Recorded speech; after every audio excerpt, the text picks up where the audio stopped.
Hello, everybody. Welcome back to the Creative Differences Podcast, the podcast where we like to give people their flowers as much as possible. Sure, we can spend most of our time being negative, but who wants that? Why? Do you want that? If you want that, do better. My name is Dallas, and for the second year in a row, I have had to struggle to not just put the entire cast of Shrinking on this list. I'm staying strong. I did it. I made it through another year. Shout out to me.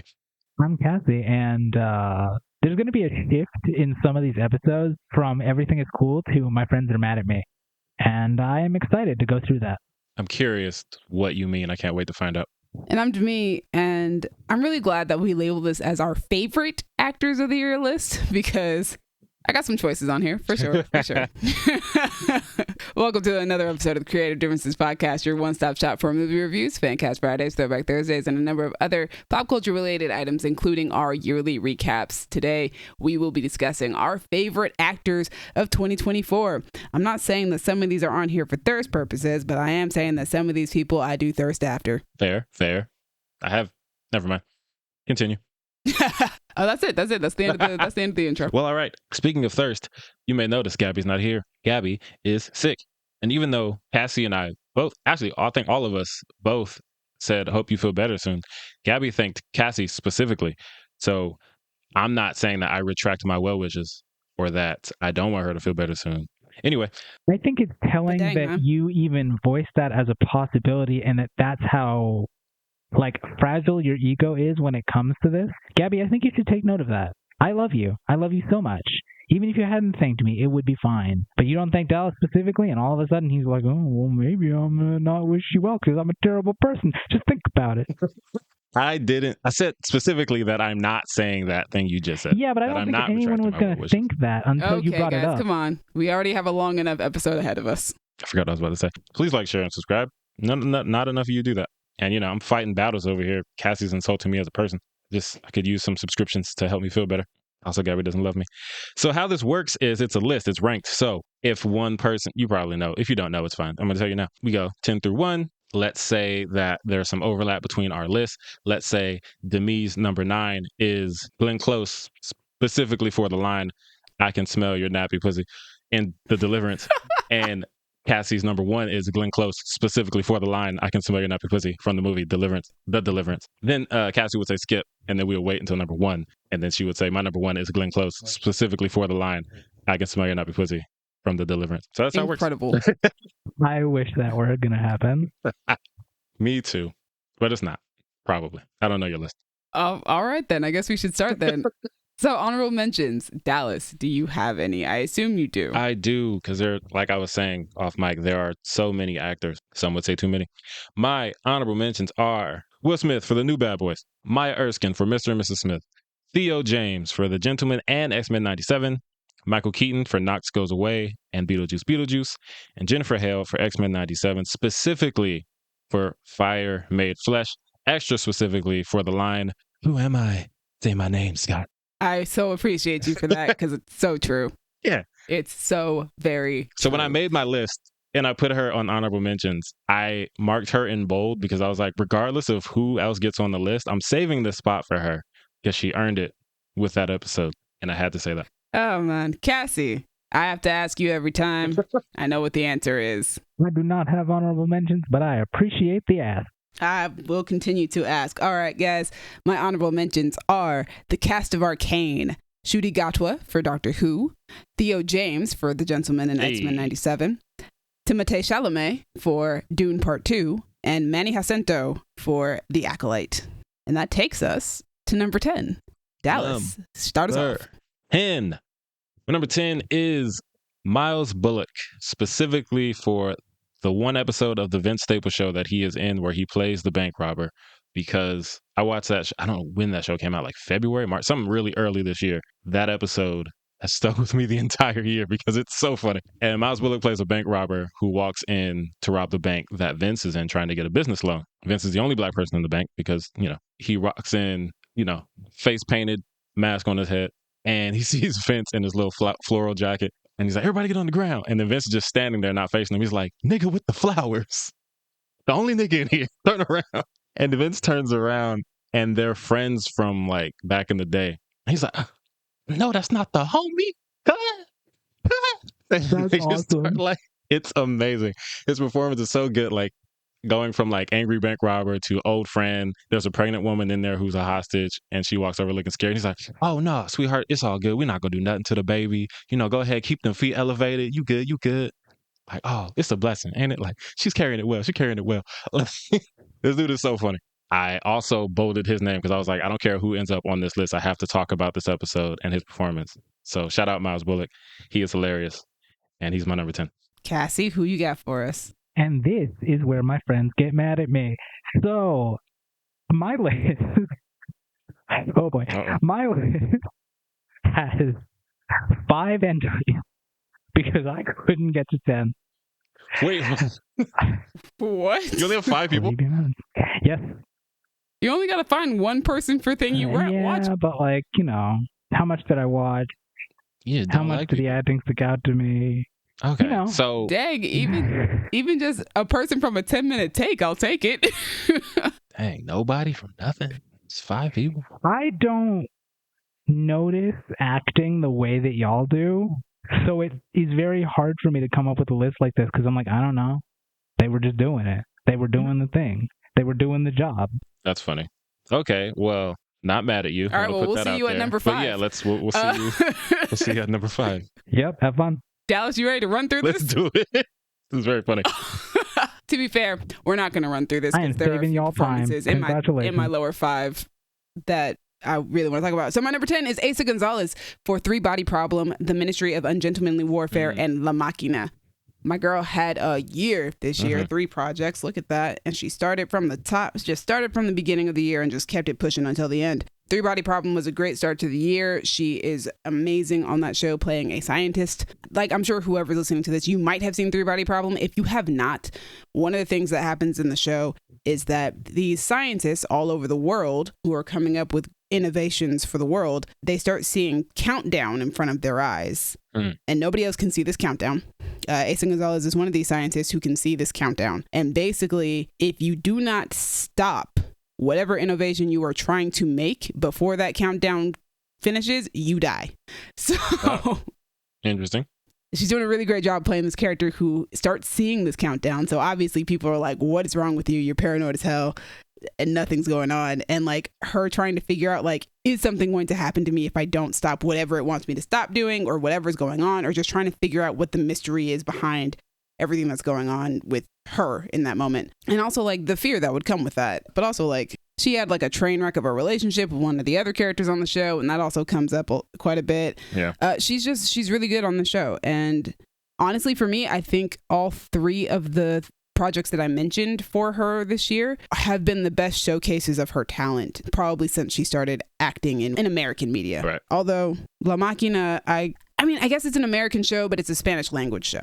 Okay, yeah. And then we have the Ministry of Ungentlemanly Warfare. Love it. I love her character in that movie. I love her performance in that movie. I think she might be my favorite character in the movie because I feel like she does the heavy lifting of like emotional stuff that happens in that movie because she's the one who's dealing with our very scary Nazi bad guy. Yeah, she gets like up close and personal with that danger in that way. Yeah, and she also has to play this character who's like undercover, and she very much has to. She's basically a spy in the movie. She has to do like the really fun, manipulative, conniving spy things and try not to get caught in the process. And she does a really good job at doing that, but also at pulling your heartstrings when her character is in danger. Like you really care about her and what happens to her. And I feel like she just has the more personal story, which is interesting because like it's not a personal story in the sense that like we get to know her deep. It's more like it's just a more personal story because she's the one who seems to be in a more like personal form of danger than anybody else in the movie. Right. And also she has to sing in the movie. And I think this is the first time she's had to sing in one of her American projects, which makes me super happy because I've known for a while that Asa Gonzalez had a pop career when she was in Mexico. And I've been waiting for a movie to take advantage of it. And they finally did. And she did a phenomenal job. She had to learn how to had to sing in German, I believe. And she does a magnificent job. And I love her voice. She's great. And then we have La Máquina, which is, as I said earlier, an American show, but it is a Spanish language show. So she gets to speak in her first language. And I think this might be her best role of the year. She plays, not Diego's, she plays Gal Garcia Bernal's wife, his ex-wife, actually. and she is very much still involved in his life, still very much cares about him, and she does such a great job at playing like this very concerned and caring mother, and like super compassionate, who still loves her ex-husband, even though I don't think she believes that she can still be with that man, but like, you know, she still loves him, she cares about him. Right. And also just like her character is also a journalist, and I kind of wish that the show had done more with her storyline in that sense, with the journalism portion of it, because it was really intriguing in my opinion.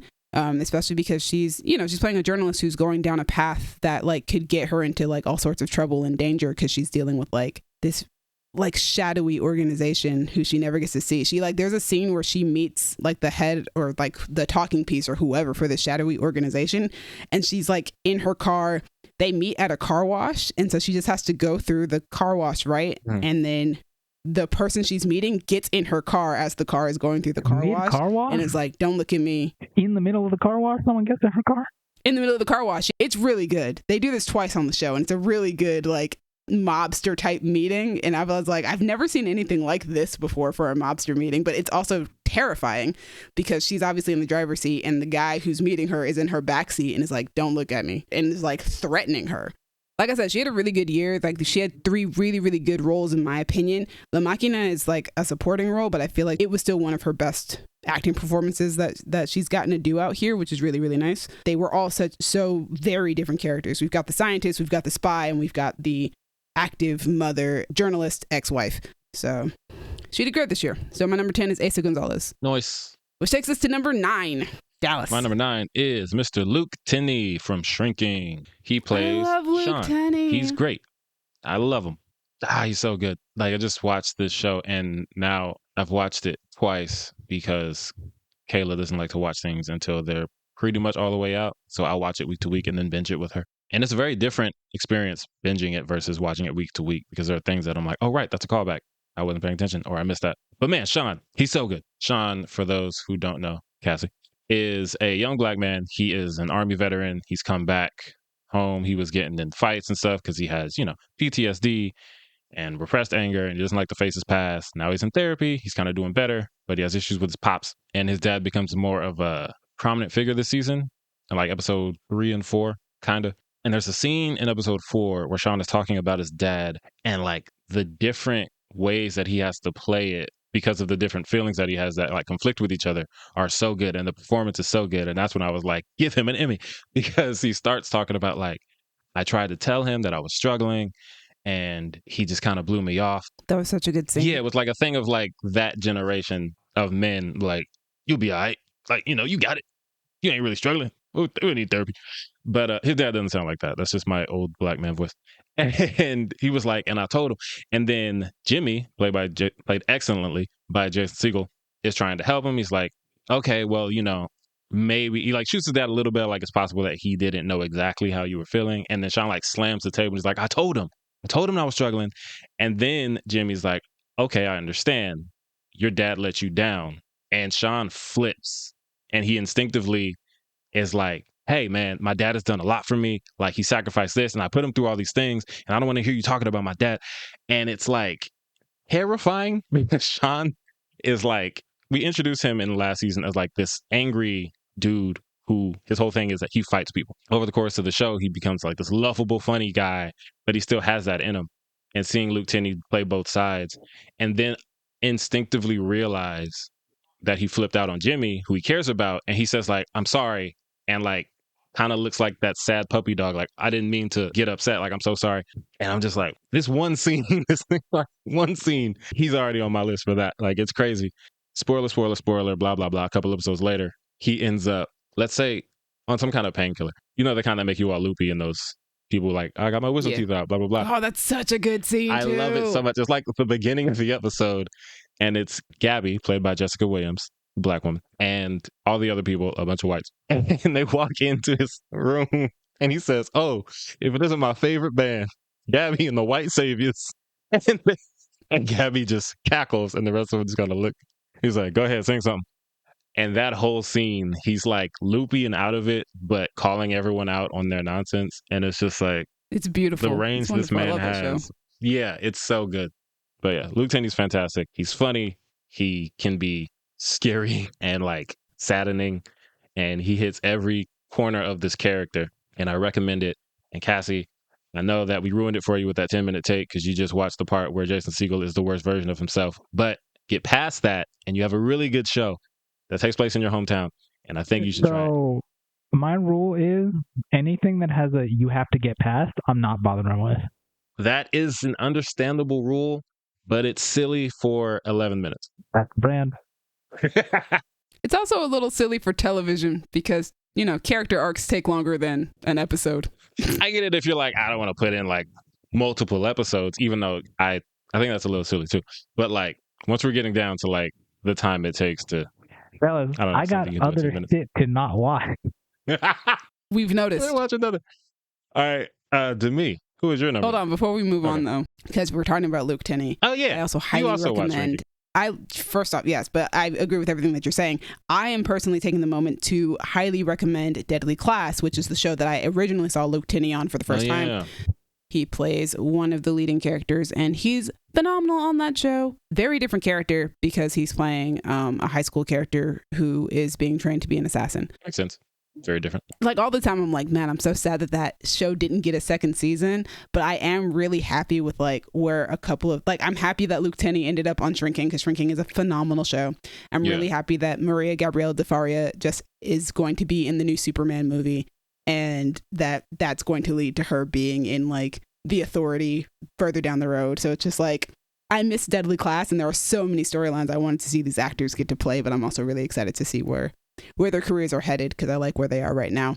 I feel it. But again, highly recommend Deadly Class as well because he is very good on that show too. Nice. All right, my number 9. This is where my list gets interesting. My list did an interesting thing this year where I had a hard time sometimes separating actors. Sometimes we have pairs, sometimes we have trios. Here's our first pair of the list. My number 9 is Renee Rapp and Ali Carvalho for Mean Girls. That tracks. They almost got like knocked off the list, and then I was like, I've been thinking about these two performances all year, and I want to talk about these two performances, and I think that means that they are two of my favorite performances of the year, so I feel like they've definitely got to go on the list. And it's funny because the two of them barely have any scenes together, but like I still am like, I don't want to separate these two from each other because their characters are so still intertwined in my opinion. Renee Rapp playing Regina George, Ali E playing Janice Ime-Ike.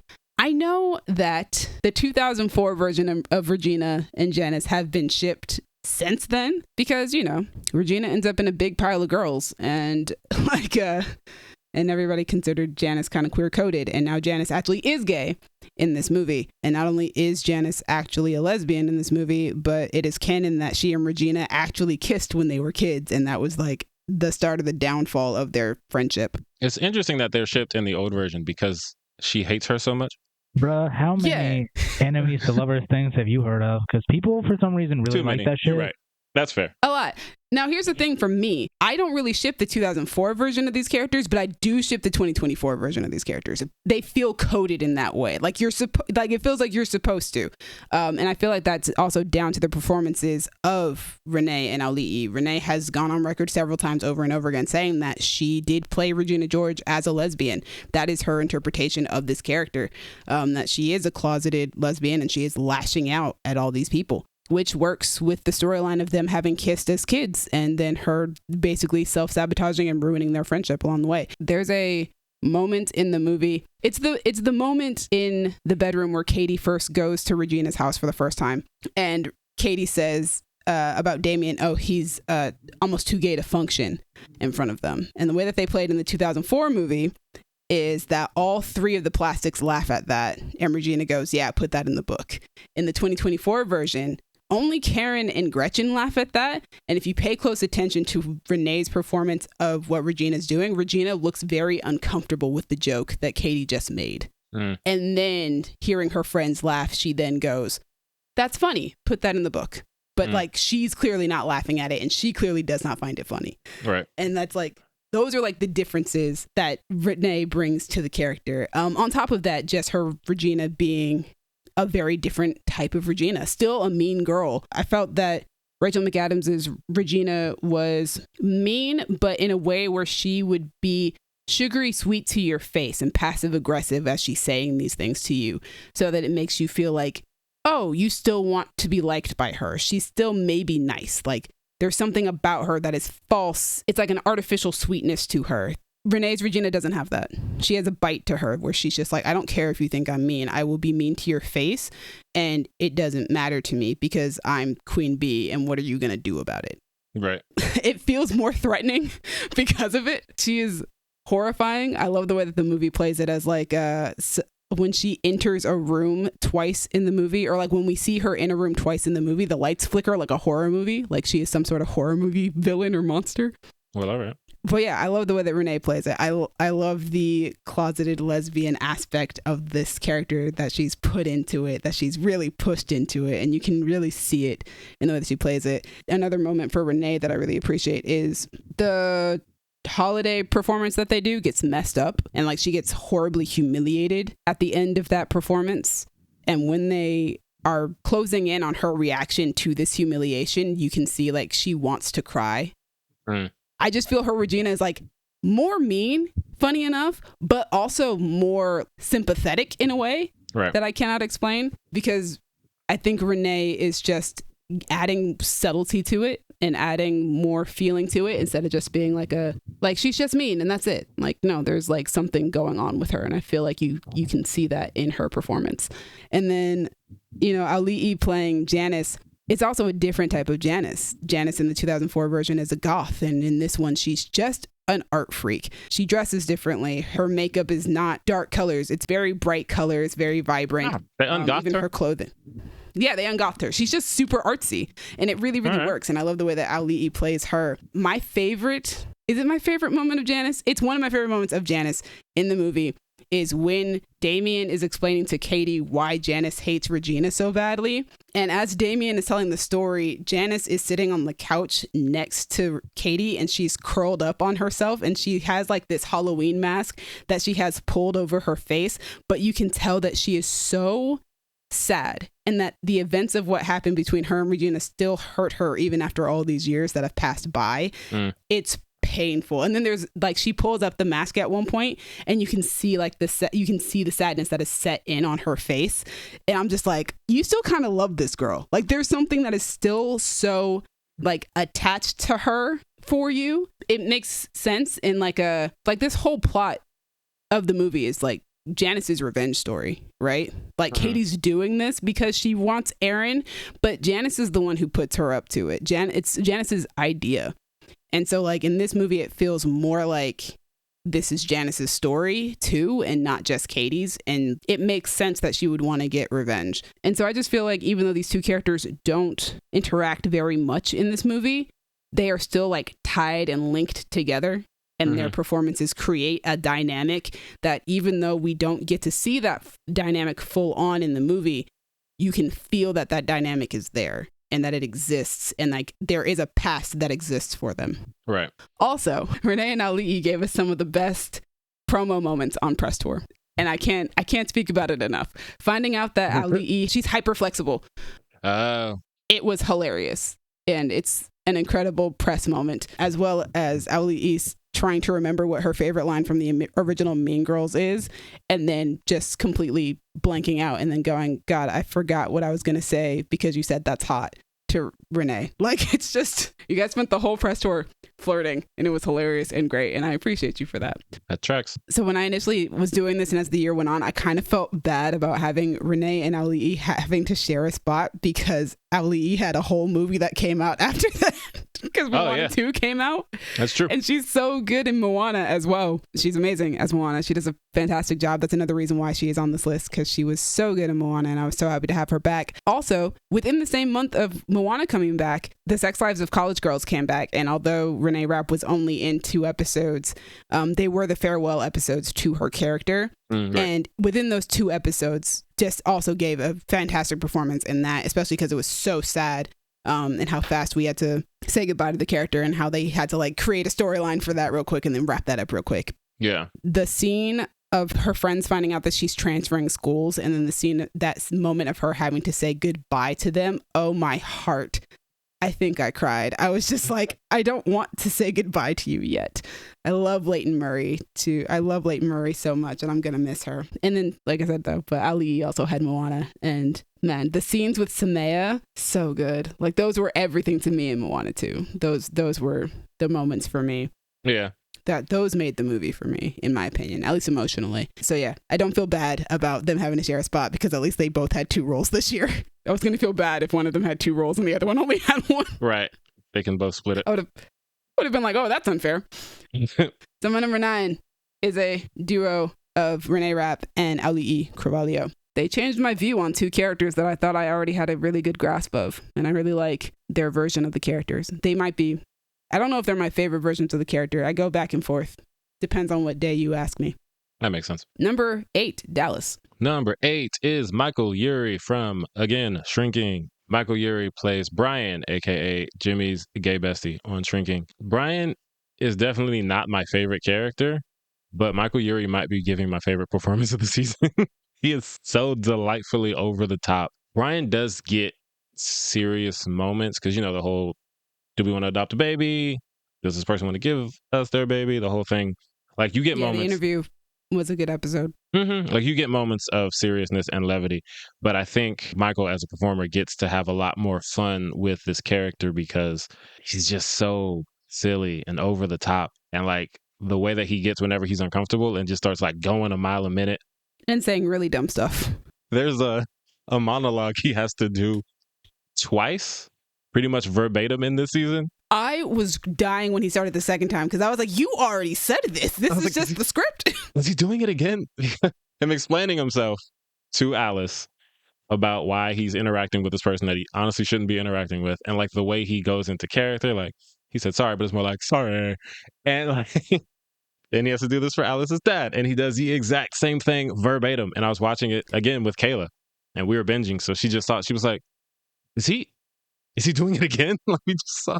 I only knew he was doing it again because of the coffee shop owner who looked like he belonged in The Sopranos or something like that. Yeah, that was like this Tony Soprano guy who's like, looks like he roughed you up, but also kind of be a good kisser, And he did that twice. And he did an impression of that guy twice. He's kind of a downer, but what do you say? You can't fire somebody for being a bum of cancel culture, am I right?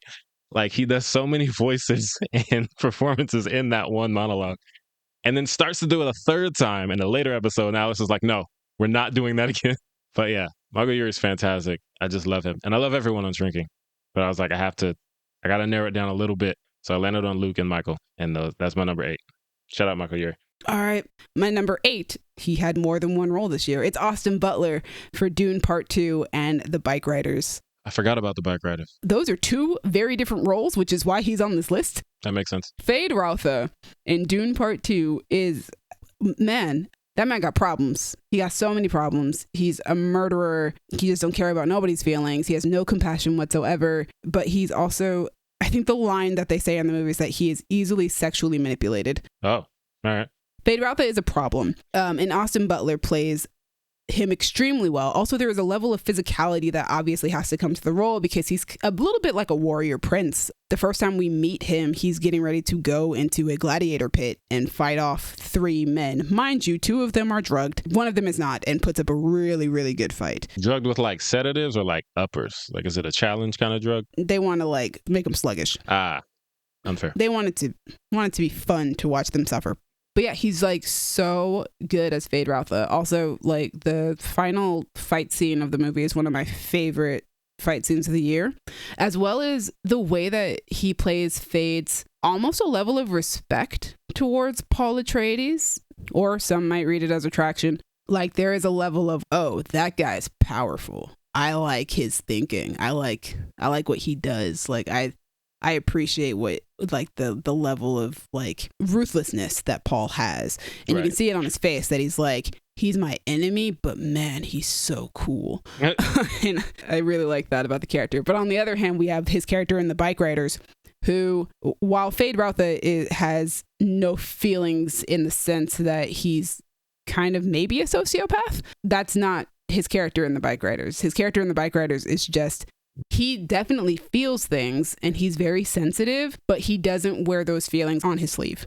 He doesn't want you to know that he is sensitive and that he feels so much. And a lot of the point of his story arc is him kind of like finding his place of belonging, but also coming to a point where like he finally breaks down. Like his emotional climax is him finally breaking down and crying. Jodie Comer's character has a really important line in the movie where she says she never saw him break down, except one time he almost did because he was begging her not to let them chop off his foot because then he wouldn't be able to ride his bike.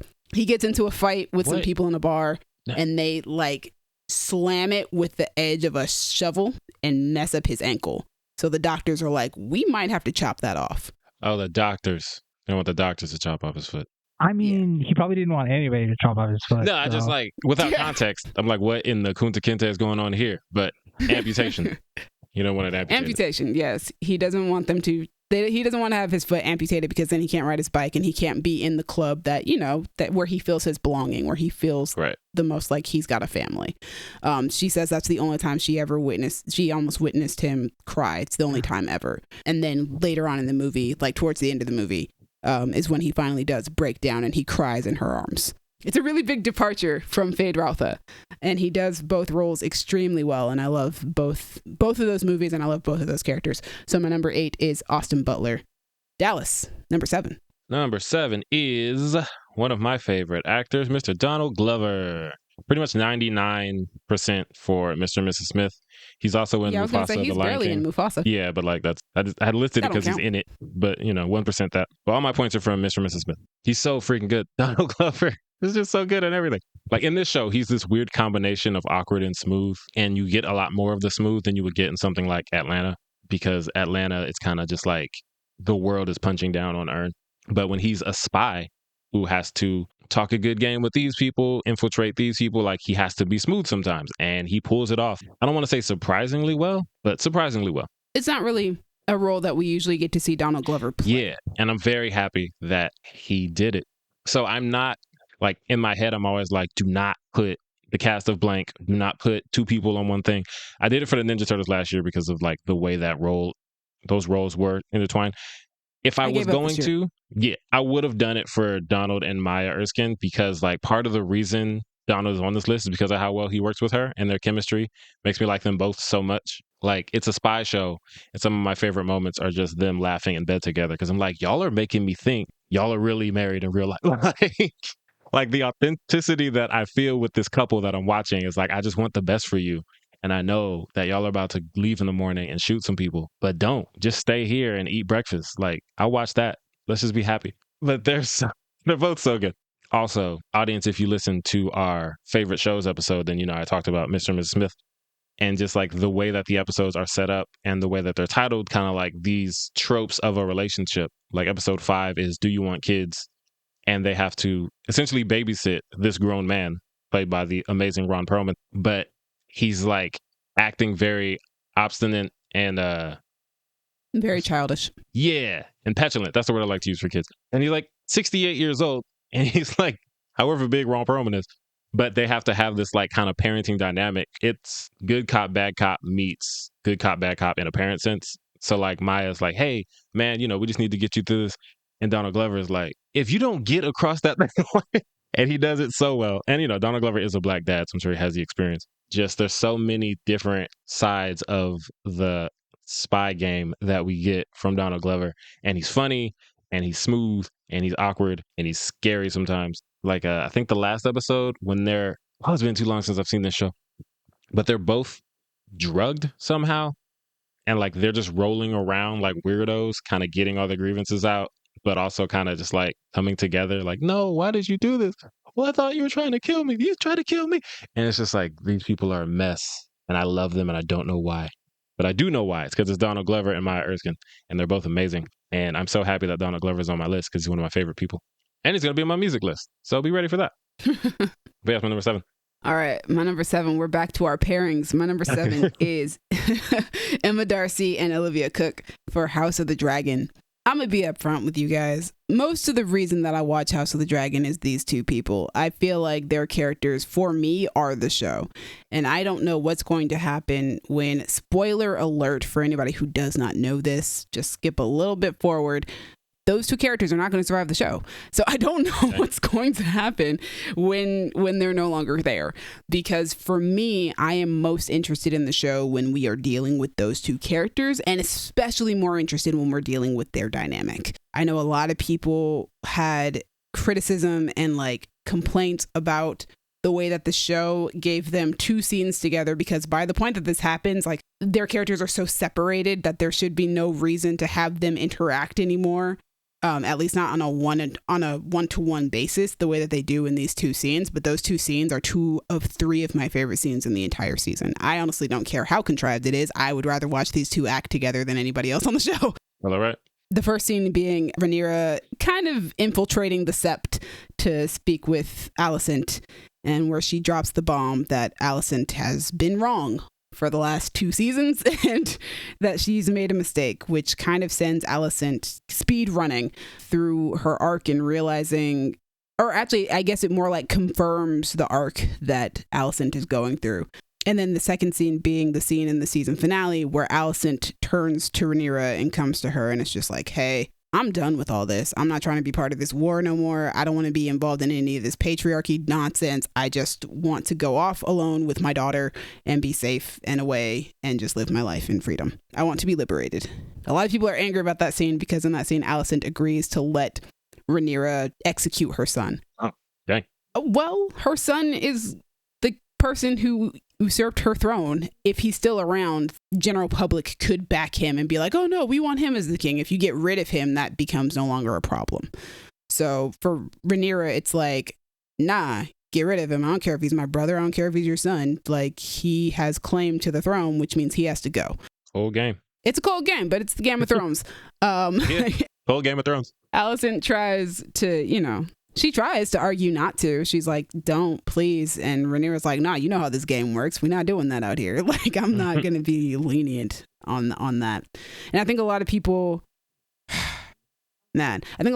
just kind of either ignore or just don't realize that Alicent, like the whole point of Alicent's storyline, which Olivia Cooke plays so exceedingly well, is realizing how much of a pawn that she's been in the patriarchy, how little power she actually has, even, and how much she has been boosting up these men's careers with nothing in return. There is nothing for her. She doesn't benefit from it. Putting her son on the throne, he stops listening to her. Her other son takes over the throne because her oldest son gets severely injured. He never listens to her. Her younger son is chosen to run the realm instead of her, who has been at a king's side for almost her entire life.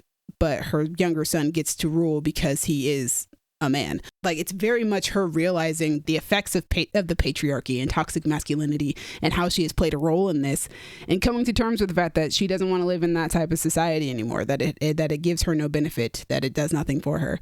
And I think that Olivia Cooke does a fantastic job of playing through those motions and of like realizing that your life, like, what is it? What is your purpose in life? What have you actually done with it? What do you actually want to do with it? Just being a woman who is trying to find herself in a world where men would prefer that she not find herself. And then we have Emma Darcy, and they are amazing. I feel like they are even better this season than they were last season. There's something about them this season, like there's a radiance about them, like they glow this season, and I can't explain it.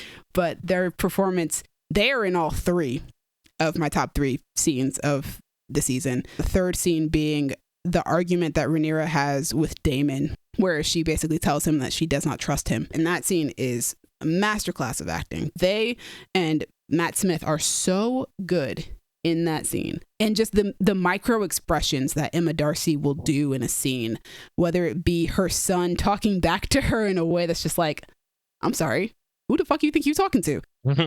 And she doesn't have to say that. It's on their face, and it's so funny, but it's so good and so well placed and so well read. And then there's a scene in the later half of the season where Rhaenyra is taking a bunch of citizens that could be descendants of Targaryens, to try and bond with one of their dragons when she goes up to touch the dragon, when it finally like responds calmly to her and she like reaches up to pet its nose or whatever, and then the look on her face, the very slow smirk that Emma Darcy that slowly stretches across her face, it's so good. It's so subtle. It's so well done because you can see the level of power and the level of like how much she enjoys having the power. Also just like how maybe the power has gone a little bit to her head because she doesn't care about the lives of these normal people that she is about to basically sacrifice for the sake of one of them potentially bonding with this dragon.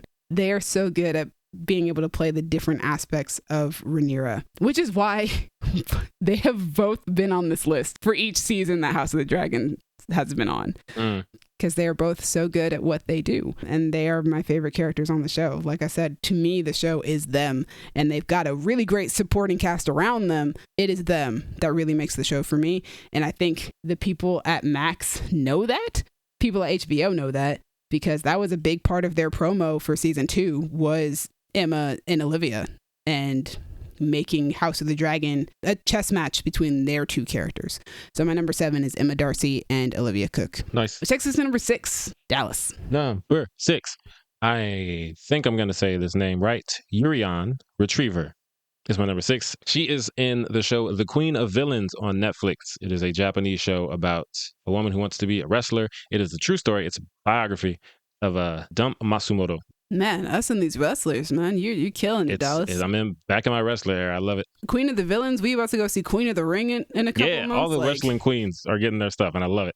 I watch all of them. Yeah, so she plays Kaoru Matsumoto, who becomes Dump Matsumoto, who is a wrestler in real life, who I don't know a lot about her because she's before my time. But if this show is to be taken with any kind of validity, she's absolutely terrifying. And she has a reputation, which got her this biography, is like, she was absolutely terrifying. The reason that Yurian is on my list is because Kaoru is the sweetest, most adorable girl before the transition. There's only like 5 episodes. The transition happens like halfway through the show. So the first 2 episodes is this girl who wants to be a wrestler. She doesn't look like the typical wrestlers. Like, you know, she has the chubby cheeks and she just looks adorable and she's sweet to everybody. And I was like, oh, how is she going to become this villain? She's just so sweet. They do it really well. Like the performance that she gives from that point on in the show. Audience, you might not know this. I don't speak Japanese. So when I'm watching a show that is entirely in Japanese, there's different ways of like, you know, performance, cadence, inflection that I might not pick up on the way I'd pick up on a show that's in English. But just like her facial expressions, the vocal changes of like going from like sweet and polite to I'll stab all of you and I don't care about anything. It's just like, this is the same woman. This is the same woman playing both of these people. Because it's not even like playing dual characters. It's playing one character who becomes another character. Y'all don't watch wrestling, so the only example I would give is Dwayne Johnson and The Rock. But Dwayne Johnson and The Rock are essentially the same person. He doesn't really do much to change his character. But yeah, it's just she takes on this other persona and she does it so well that I was scared. I'm never going to meet this woman. I'm watching this on Netflix. But I was like, geez, I'm afraid for the people that she's in the ring with. And I'm like, I think everyone made it out okay, but I didn't watch wrestling in the 80s or whenever this happened, especially in Japan. Who knows back then? Exactly. She might have killed these things. She didn't, as far as I know, officially. But like, this woman's absolutely terrifying. And being terrifying is one thing, but it's being extra sweet before that gets you on the list. Because I'm like, you playing both sides of this coin is oh boy. Also, I guess she's like a comedian in Japan. That's what she's known for. It's another case of a comedic actor being way better at drama than we anticipated. Obviously, I had no expectations because I didn't know this woman, but I'm glad I do now. But I just like, oh boy, you were talented. Please don't kill me. But yeah, that's Yurian Retriever, my number 6. Shout out to the Queen of Villains on Netflix. All right, guys. My number 6 is Chris Hemsworth for Transformers 1 and Furiosa, a Mad Max saga. Yeah. I'm gonna be honest, he's mostly on here for Furiosa. But also like Transformers is such a different role from what he's doing in Furiosa. That makes sense. Optimus Prime is your standard protagonist hero guy, you know, you're rooting for him to defeat his oppressors and to rise up and become the leaders of the Autobots, you know, like you have an anticipation of where that story's going. We know that Chris Hemsworth is so good at playing a hero. He does a great job in that movie of, he's voice acting. He's doing a great job of giving the speeches that Optimus has to give towards the end of the movie, because Optimus always gives a good speech. It's like an Optimus staple. He's got to give his good hero speech to rally the troops. That's the thing that's got to happen. And Chris Hemsworth gives a very convincing and very inspiring one. And he also has to kind of do a character transition because of the way he starts in that movie of kind of just goofy. Being like, he's like the screw up Aladdin type, like he's running the streets, getting into trouble. His boy is trying to get him out of trouble. And then he becomes Optimus by the end. And I'm like, oh, you did both. Shout out to you. Yeah, he does a great job in this movie. Furiosa, I would argue, might be his career best performance. Ooh. He is so good in that movie. He's so... Like there is, it's funny, we're saying like Optimus is goofy. His character in Furiosa, there is a goofiness, like a silliness, because, the Mad Max movies are wild. They are, to a certain level, ridiculous and campy. And his character is campy in a way, but he's still so threatening. Like, he's still scary. Yeah.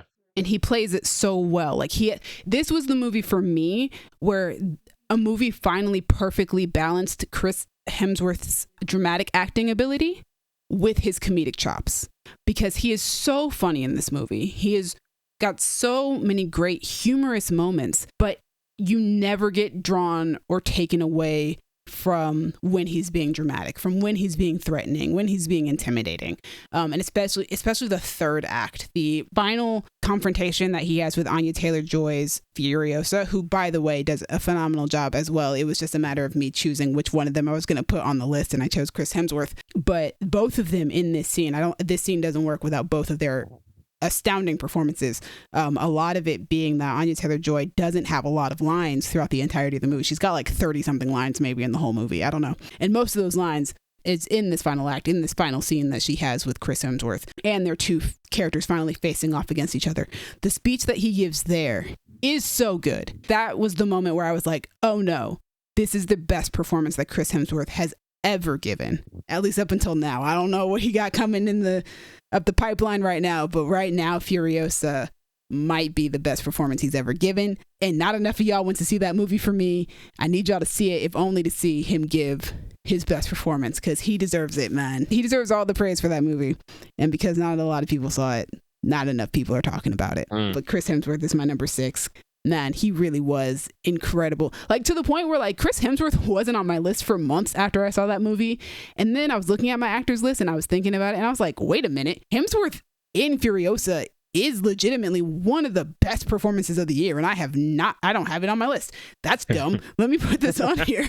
He's so amazing in that movie, and I was mad at myself for forgetting how great he is in that movie, which is why I'm now telling you guys, please go watch that movie, because he's so good in it. So that's my number 6, Chris Hemsworth, which takes us to our top 5.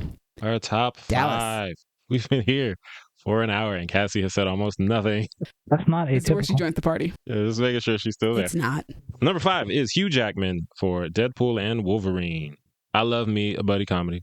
I love me some Deadpool. I love me some Wolverine. Hugh Jackman has been playing Wolverine for about 48 years now. But finally seeing him get to let loose as R-rated Wolverine, because in Logan, if we're being honest, he was too old and tired to really let loose. Like, he was janky. Not the actor, the character. Yeah, the character. Hugh Jackman can always go crazy. But what is Miles called? Peter B., the janky old hobo Spider-Man? Yeah. Logan is janky old hobo Wolverine. And I want to clarify, I'm not one of those people who's like, you have to make it rated R.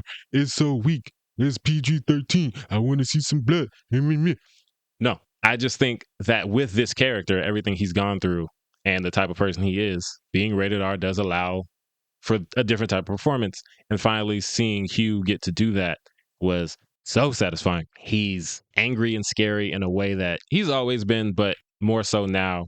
He's funny in such a different way than Ryan is as Deadpool, and I appreciate that. What really gets him on the list is obviously the painful stuff. Like, every time he has to recall what happened in his past to make him the way he is. Like when he talks to bald-headed lady, what's her name? Cassandra Nova, and like describes the actual event that traumatized him.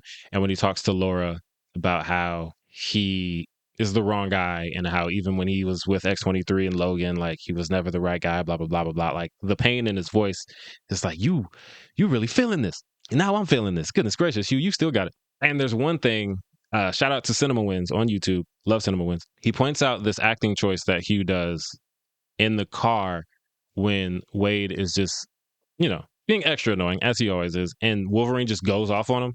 Oh, yeah, the really remember? sad moment for Deadpool, yeah. Mm-hmm. And he's just like laying into him, like, you this, you that, da-da-da-da-da-da. It's one of God's best jokes that you can't die for everyone else to say. He was going crazy. But after he finishes, there's a look on Hugh Jackman's face for a second that's like this hint of remorse. Like, I think I may have crossed the line. I think I may have gone too far. But he kind of steals himself and is like, I'm not going to go back on it or apologize. Like, I'm Wolverine. That's not who I am. Like, you can see it just in his eyes. And like Hugh Jackman doing that is just like, like subtle acting is always my favorite kind of acting. I love big, powerful monologue and like a speech. And like, I love all of that too. But like the kind of acting that you kind of might not even notice if you're not paying enough attention. But I'm just like, it adds so much to the character because you can take that as, oh no, did I go too far? I didn't really want to hurt this dude like that. Or you can take it as, I don't know what he's about to do. Deadpool wears a mask and I can't see his face. And like, do I need to get ready to fight? Do I need to say sorry? Do I need the claws out? Just like, there's so many different ways to take it. And Hugh Jackman, with just that subtle move, just like, cinema, cinema, cinema. We love to see it. I appreciate the fact that Hugh Jackman got to do this role, like with a different Marvel, I guess you could say. Yeah. I love X-Men and I love X2. I think those two movies are extremely important to the fact that we have a superhero genre today. They have really played a big role in the fact that we live in a superhero cinematic universe right now. But I do think that those movies aren't, like, those movies don't really care about comic book accuracy per se. No, they do not. They don't really care about adapting the comic so much. Like they're like, the spirit of the comic is there, but there's like levels of it that's still like, there are some things we don't want to do from comic books because it'll be too goofy or whatever. Right. And I feel like the MCU is not afraid to do that type of silliness. So Hugh Jackman has finally gotten to play a Wolverine that is not only very violent and also very much, about his PTSD and still like very serious, but also a Wolverine that also can be silly and not silly in like he's being dry humor that Wolverine has always had in the X-Men movies, but no, legitimately silly. We get to see him in the yellow and blue costume, right? That's great. That's amazing. I don't think anybody ever thought or imagined that they would finally get to see that after years of just having black suit X-Men's. And I think it was really nice to finally get to see Hugh Jackman get to play Wolverine in that way. I know that there is a joke that he'll be doing this until he's 90. I don't think the MCU is going to have him do that. I'm sure the MCU will hire their own Wolverine soon enough. But I do think that he got to play, like, he got to give respect to what he had done in the X-Men movies thus far, while also getting to add to the character in a more comic book fashion. And I'm so happy he did. Like, speaking of the accuracy of like the suit, when he pulls on the mask before that big fight scene, and audiences everywhere lost their freaking mind, and he even kind of puts on an extra gruff voice when he says like, "This is for special occasions," and he's like killing mostly, and he has the Wolverine voice. It'll just like, he is having fun. Hugh Jackman is having fun, and I love that because we thought he was done, and his buddy Ryan was like, "Hey, you want to do it?" And he was like, "Bet," and he came back, and he still got it, and he is shredded like a julienne salad, which, at his age, just good for you, man. Good for anyone who looks like that at any age. But Hugh Jackman been singing and dancing and acting for like 50 years. I know he's tired. He still came out here looking crazy. Anyway, that's my number 5. Cassie, welcome to the party. Cassie's what is your number 5? Welcome into the episode, Cassie. I'm here. I think everybody forgot I was here, including me. My number 5 is Virginia Cole, who plays Sally, Percy's mother, on Percy Jackson and the Olympians. Yeah, just girl, come on. Gorgeous performance. Like, I've never cared about that character more in my life. That's really what it is for me more than anything else, is I didn't really care about Sally in the books and in the movies. She was there, but she was incidental. And I don't know, I just didn't care that much about her. And then this series came out, and I care so much, because also it's not just I care, but Percy cares about her so much. And because he cares about her, I care, but I also get why he cares about her, because she's so interesting. She's just so tired, but like, she's doing her best. God, yeah. You make a point, like in the books we care about her because Percy cares about her, and we're experiencing this book from Percy's point of view. So of course, if Percy cares about her, we're going to care about her like she's our own mother.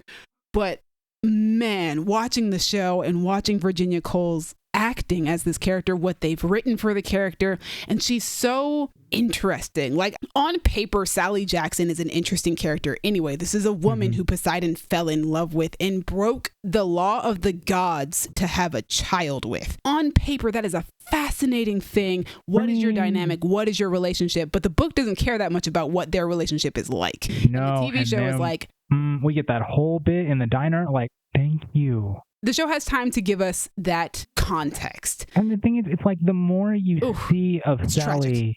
the more you understand. Like when Percy says, I'm Sally Jackson's son, it hits in a way that he might have said that in the books. I'm sure he does, but it doesn't hit the same way because I don't know Sally as well. I don't think he says that in the books. And I love when he says it here. The Anakin Skywalker bit. But like, I'm gonna make we'll get to that later. We'll talk about that later. Let's focus on Virginia. Okay, Virginia like, Cole is giving such a good performance here. Oh, she's so good at just being like, I'm trying to do my best, but I'm tired. And this kid ain't got no father because he dipped out. Also hiding her exhaustion from her son because she doesn't want him to realize how hard it is on her to be his mother. Like, she wants him to feel loved and appreciated because he is. She loves him with every fiber of her being. But she's also so tired. It can't be easy raising a demigod child in secret and the show talks about this. She talks about it with Poseidon. She has no one that she can talk about this to. She has no one to confide in. And Virginia Cole just like, she plays the loving mother, but also you can feel underneath it just how much work it takes to be that even mother. In that first appearance when she's just sitting outside in the rain like, yo, I'm dying out here. Can you help? Deadbeat motherfucker. She is an Olivia Rodrigo girly, and I loved her from that moment on. But even then, it's like you could see it as a Natasha Bedingfield, feel the rain on your skin, just like whatever.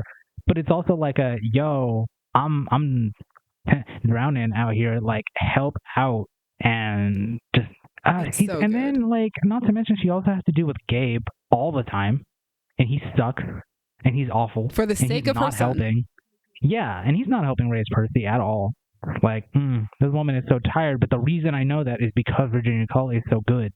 I'm excited to see her in season 2. I don't think she'll be in it very much in comparison to season 1. No, yeah. But I'm so excited to see her back. I think I've seen pictures of her on set too. I think they've grayed up her hair a little bit to make her look a little older. She looks like such a young mom in that first season. Going gray after the events of season 1. Like, she needs... Whew. Girl, she needs a break. She had a hard time. Send her on a vacation down. But also, like, it makes me also very excited for spoilers for anybody who hasn't read the book. But she does get a love interest eventually. I think that happens in the Percy Jackson series. I don't think it's just Heroes of Olympus. I think he pops up in the Percy Jackson series, and like that makes me excited for her to find love again and to like have a nice happy life. Yeah, she deserves that. She needs that. And a normal child. She's getting one of those too. We probably won't see that on television. Fine. She's got a demigod child. That is not a normal. That is an extraordinary child. Listen, I just feel like, she did the best she could. He's not a bad kid. I mean, she has a child that literally like goes to Mount Olympus and then like goes, nah, Zeus, fight me. Like that's fair. That is not a normal child. I mean, whomst among us has not wanted to fight Zeus at one point or another? You read some mythology and you're ready to throw hands. True, but I'm not going to go up to him and say, fight me. Fair. I'm not going to be the one to do it. Percy Jackson will on any given day, any given occasion, telling these deadbeat godparents that they need to take care of their kids. Mm-hmm. Honestly. All day, every day. Percy's ready to fight. Because the humans are better than the gods, as evidenced by Sally. Like, Well, some of them are better than the gods. Annabeth's father is okay. Some of them. But yeah. Well, that's really funny because my number 5 is the main trio of Percy Jackson. What up, girl? Oh, let's go. Let's keep talking about Percy Jackson. The main trio of Percy Jackson are Walker Scoville, Leah Sava Jeffries, and Arian Samadri. Yo, I need to, Leah, I don't know what you put your whole foot in it. Like, Annabeth is obviously, I'm sure she's a fan favorite. Like, everybody likes Annabeth. She's great. First of all, just making her a black girl is... We love to see it. You just made it better. You took what you already had that was good and you made it better. But Leah just like, oh my... She's so amazing. She's the so scene good. where she talks to Hephaestus is wonderful. Oh my God, yup. Like that, like she had already been doing a good job until that point, but that scene in particular was when I was like, oh, where did you find this girl? She's so good. Honestly, all three of them, I couldn't choose just one of them. I had to choose all three because as somebody who has been a fan of these books since high school, thanks to you, as a matter of fact, they embody these characters so beautifully. Like, I couldn't imagine how good these kids were going to be at playing Percy and Annabeth and Grover. I also feel like they embody them, but they add to them as well. Because Grover, I mean, my memory of the books is kind of faint, but Grover was kind of always like, he tags along with Percy, but he's mostly just really worried and, you know, sort of comic relief, but also just, oh, he's so anxious, blah, blah, blah. But like, there feels like more of a nuance to him in the show, and it's good. It's just, I'm very happy that they gave Grover more because it's not just Arian's performance, it's also like the writing is also giving him more for us to latch onto. The episode where Annabeth and Percy have to go to the theme park and Grover is left with Ares, and the way that he manipulates Ares to get information, like, oh my god, I like your deep cuts, so like, good. You kidding me? Top tier. He's amazing. Like, he's holding his own against this grown man, not just a grown man, a man who used to be a wrestler before he was an actor. Really? Like, he's holding his own against Edge. See it. Shout out to Edge. Yes, who is also very good on the show. Quick question, Dallas, since you like wrestling, and he was known as Edge, right? Mm-hmm. He was. Did he do anything about like, you're about to get edged, or was that ever No, he didn't talk about edging anybody, which is funny because like in that era, that would have definitely been fine with them. He didn't even do like a take it to the edge, edgy maybe, but not edge. Yeah, he was definitely edgy. Anyway, back to the cast. Walker Scobell as Percy Jackson, the perfect Percy Jackson. I don't care if he doesn't have black hair. That kid is so good at playing Percy. Just his irreverence, his comedic timing, but also we were talking about his Anakin Skywalker-esque scene a couple minutes ago in that first episode. Be the best scene in the series for me because that just cemented like, oh, he knows what he's doing. Yeah, him being like, I'm going to make him see you. I'm going to make him see us. Yeah, it's just so like, first of all, he's ride or die for his mom, which is the best. We love it. But just the anger in that and the like, you deserve better than you've gotten, I deserve better than I've gotten. That's like Percy's entire character. It's like, hey, y'all are supposed to be gods and y'all are shit. Shape up and do better. But also it just plays so beautifully because of the way that the books are laid out. It's from the first person point of view, and we can't really, Percy from the outside cannot see himself from the outside, right? Mm-hmm. He can't see that there is a darkness to that anger that he has about the gods. And me and you obviously already knowing the book, knowing where it's heading, knowing who is the betrayer in this story, and what our traitor believes, Percy can't see the fact that he is so much like that. Honestly, yeah. And that's that scene that I embodies that. It really pushes it. Yeah. It so that by the time you get to like the end of the season and you learn more about who the betrayers and why they're doing what they're doing, it's like, yeah, you two are not that different. You just want to go about this in very different ways. And that's fantastic. And Walker's anger matches and is played so well that when we do get to that scene at the end, it is like, that could be you. You could absolutely do this. Your anger is valid and it is there and it roils deep down in you.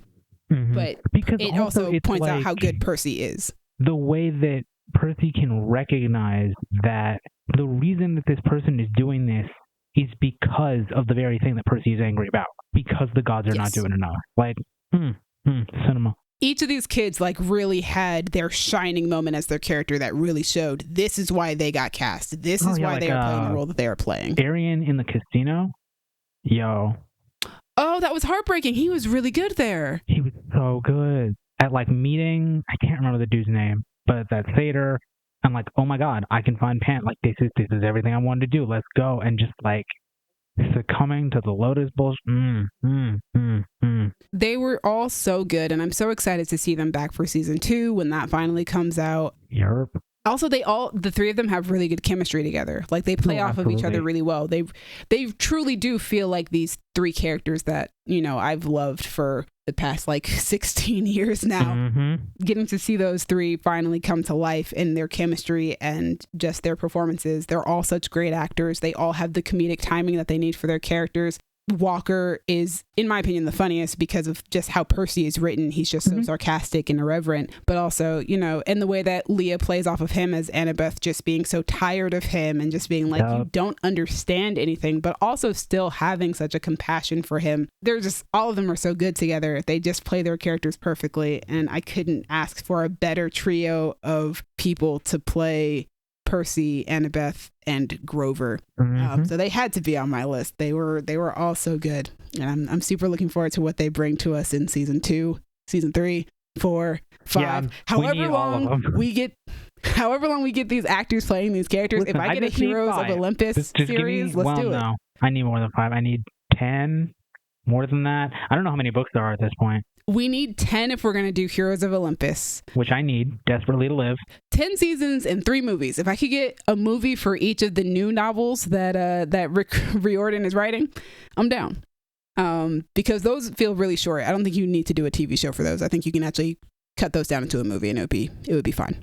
I mean, listen, Disney. You be canceling other shit for no reason. Don't you do that to this. Disney, capitalism. This is a moneymaker for you. I'm telling you right now, this is it. Merchandising. Think of how many shirts you can sell. And if you do the 10 seasons, there's 2 versions of the shirt you can sell.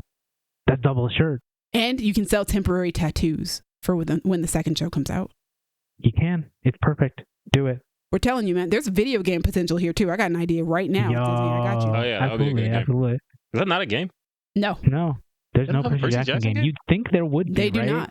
That's I wild. have an open world Destiny style type Percy Jackson game in my head that we could absolutely make, and it would be dope. How do they not have Disney? Hire her, do it. All right, that's my number 5 though. The main trio of Percy Jackson and the Olympians. Bring on more PJO. I'm ready for it. All right, that takes us to number 4. Dallas, who's your number 4? My number 4 was my number 1 for a bit, and now she's not, but I still love her. Lenore Zahn for X-Men 97. Lenore Zahn, she plays Rogue. And she has been since 1992. Stopped for a very long time. In the 90s, this woman spent 68 episodes saying weird Southern nonsense and making adolescents fall in love with cartoons. And then she comes back 27 years later to break my heart. Oh my God. I can't feel you. That line, I was like, I need a break. Well, luckily we got a week break afterwards. I was like, I need a break from everything. I got to lay down. And it's also... They're sneaky. They know what they're doing. Bo DeMaio, I see you. I know what you are. She says sugar. Don't say that. Yeah, it doesn't really work in that context, especially with never mind. She says sugar and then it goes black and then you get I can't feel you. So you just have to sit there with it and nothing else. And I was like, Jesus. But yeah, that line and then the line where the guy says, I thought you were the good guys. And she says, you killed those sugar. Now you get me. Every pained Rogue line. That whole episode for Rogue was just, man, she was on one and I was with her. I was like, I bet we doing this. Let's go. Yes. Oh God. The pain. When she throws Captain America's shield, like the line that she gives him before that. I love that whole sequence. What you call him? America's Top Cop. Love it. Love the ACAB energy from Rogue. Like the fact that, she is 27 years older than she was last time she did this role. She sounds tired. Like the extra years add that to her voice and like all those pained scenes, like the grief is more potent because like she just feels like she's been going through this for so long. And now, man. I think the grief is also more potent, especially in episode 5, because she talked about how she lost, I think, a niece or something shortly before they recorded that episode. Yeah. So she used a lot of her actual grief in real life to play the character in that episode. Yeah. She just, man. Lenore. And like, I love being able to put a voice actor on here, like a person who's primarily a voice actor, because they don't always get their flowers the way that many actors do in like shows where we see their face and we're like, oh, it's so and so. But it's voice actors just like, oh, it's Rogue. We're like, no, Lenore's on. Fantastic. And even the lines that aren't just designed to make me cry, like she's good in every aspect of the character. She'll still say like whatever weird Southern nonsense Rogue would say. And I still feel that joy that I felt watching it in the 90s. But yeah, Lenore Zahn's great. It's mostly for the sad stuff, but everything is great. When they do season 2, please don't make me cry. What's my number 4? I don't think that's going to happen. Cassie, who's your number 4? What up? I'm going to have to tread carefully on this one because Demi hasn't seen season 2 because she has trouble finding it. My number 4 is The cast of Interview with the Vampire, because I can't pick like one or two, because like they're all so good. You had They're 5 all empty so spaces. You good. could have just listed them. No. It needs to be a unit. You don't understand. I think that show is the best thing airing right now for a multitude of reasons, mainly because the acting is unbelievable and just like the range of emotions that each character has to do. And oh god, season 2 is when you get all the past Daniel stuff and the arguments and Louis looking gayer than he's ever looked in his life. And like there's a scene where he is arguing with Armand, and it's like they're just so bitchy and delightful. Oh my god, this show is so good, and the people acting are so good, and I love them so much. And oh my god, I don't know. It's hard for me to talk about things because I don't know words, but it's such a good show, and like everybody is so good in it. And like I was worried going into season 2 because Bailey Bass wasn't going to be Claudia anymore because she was off doing, I think, Avatar was what probably Avatar stuff kept her away from it. But Delaney Hale steps in as Claudia, and while it is different, she is just as perfect. And Claudia gets like a lot of. You, to me, are going to love Claudia's storyline in season 2. I know this because I already loved her in the first season. You love the gays. Oh, what is Claudia up to? So, because Claudia, right, as the character is like, I was turned when I'm a child. I'm never gonna go through puberty. I'm never gonna like to see her. Has she gone through puberty? I don't think she. I don't think this version is prepubescent. I thought she was, because isn't that something she yells at them about in season 1? I don't remember. I had to rewatch season 1. But I don't. Oh, I thought it was that she. Oh, I think she does have to go through puberty over and over and over again, or she said it feels like going through puberty over and over again. Sucks. But like Delaney Heyman absolutely smashed it, especially in the acting as Claudia, acting as another character in a stage show, and like starting out being like, hey, this is great, and then just getting more and more tired of doing it because she has to do the same thing every night, and it requires her to be a version of herself she doesn't want to be. Oh, that's not a thing for Claudia. Claudia would get bored of that very quickly. Doing the same thing over and over again. Especially because the character she's portraying is not who Claudia is, and she's just like, this is not who I want to be, this is not how I want to look. And that comes across as the time goes on. Her performances just get less and less interested. There's not really enough I can say about the cast of Interview with the Vampire because all of them are truly incredible. Like, I hate Lestat as a character, but Sam Reed, I don't know. He does a fantastic job. I don't know. Anne Rice like possessed you or something and said, you doing it. And he kills it. I mean, there's the grief and the rage and every possible emotion. Lestat feels all of them 1,000 times in the season, and Sam Reed plays them all extremely well. Please watch Interview with the Vampire. It's so good. The cast is so good. Please watch it. Yeah, that first season, I was like, ooh, all of this is so good. And I look forward to actually finally getting to watch season 2. Because, yeah, the show is so good. And I love the cast. And it's so nice to see Jacob Anderson in something else after Game of Thrones, where he is so astoundingly good. I mean, like, he was good as Grey Worm, but Grey Worm is very much a supporting character, especially and Grey Worm just doesn't have as much to do. You know, even when he does speak, he's not giving long monologues in the same way that Louis like, yo, sit your ass down. I'm gonna tell you some shit. I just like. Also, though, I gotta shout out Eric Bogosian, who plays Daniel. That man is so good at playing just a mess. Hey, y'all's relationship is trash, and I'm going to spend this entire season unraveling your relationship and telling y'all why it's trash, and sitting here looking smug while I do it. So good. Eric is so good at just being like a not nasty journalist, but like, I know what I'm trying to get to. I know what I'm trying to point out to you, and by the end of this, you're going to get it, and you're going to hate me, but you're going to hate each other more, and that's really what matters to me. I'll get AMC Plus for you, Demir, or something, because you gotta. Are you going to watch the spin-off series that they have for that universe? Which the Talamesca? Or I don't know if they're calling it that, but no, that seems to be what they're calling the show. I will likely check it out. I don't know if I'll stick with it, but I'll check it out. And there's also the Mayfair Witches, isn't that the also Mayfair Witches has a season, yeah. It's in the same universe. I don't know how much it connects. I haven't checked that one out. I might. It's hard for me to want to just because it's not this and this is so compelling, but I'll check it out, see if I like it. This is one where it's like, I don't need a shared universe. I might check it out. I don't need an Anne Rice-averse. I feel like these are shows that like they're connected, but they're not like connected, you know? Like you don't have to actually watch all of them to understand what's going on. I am interested to know, as Interview with the Vampire gets going, who's going to take over the role that I think Aaliyah played? Was Aaliyah Queen of the Damned? Oh, yeah. Yes. Mm-hmm. So like, hey, who's next? I don't know, but I'm excited. But anyway, yeah, Cast of Interview with the Vampire, they're phenomenal. Please watch the show. It's so good.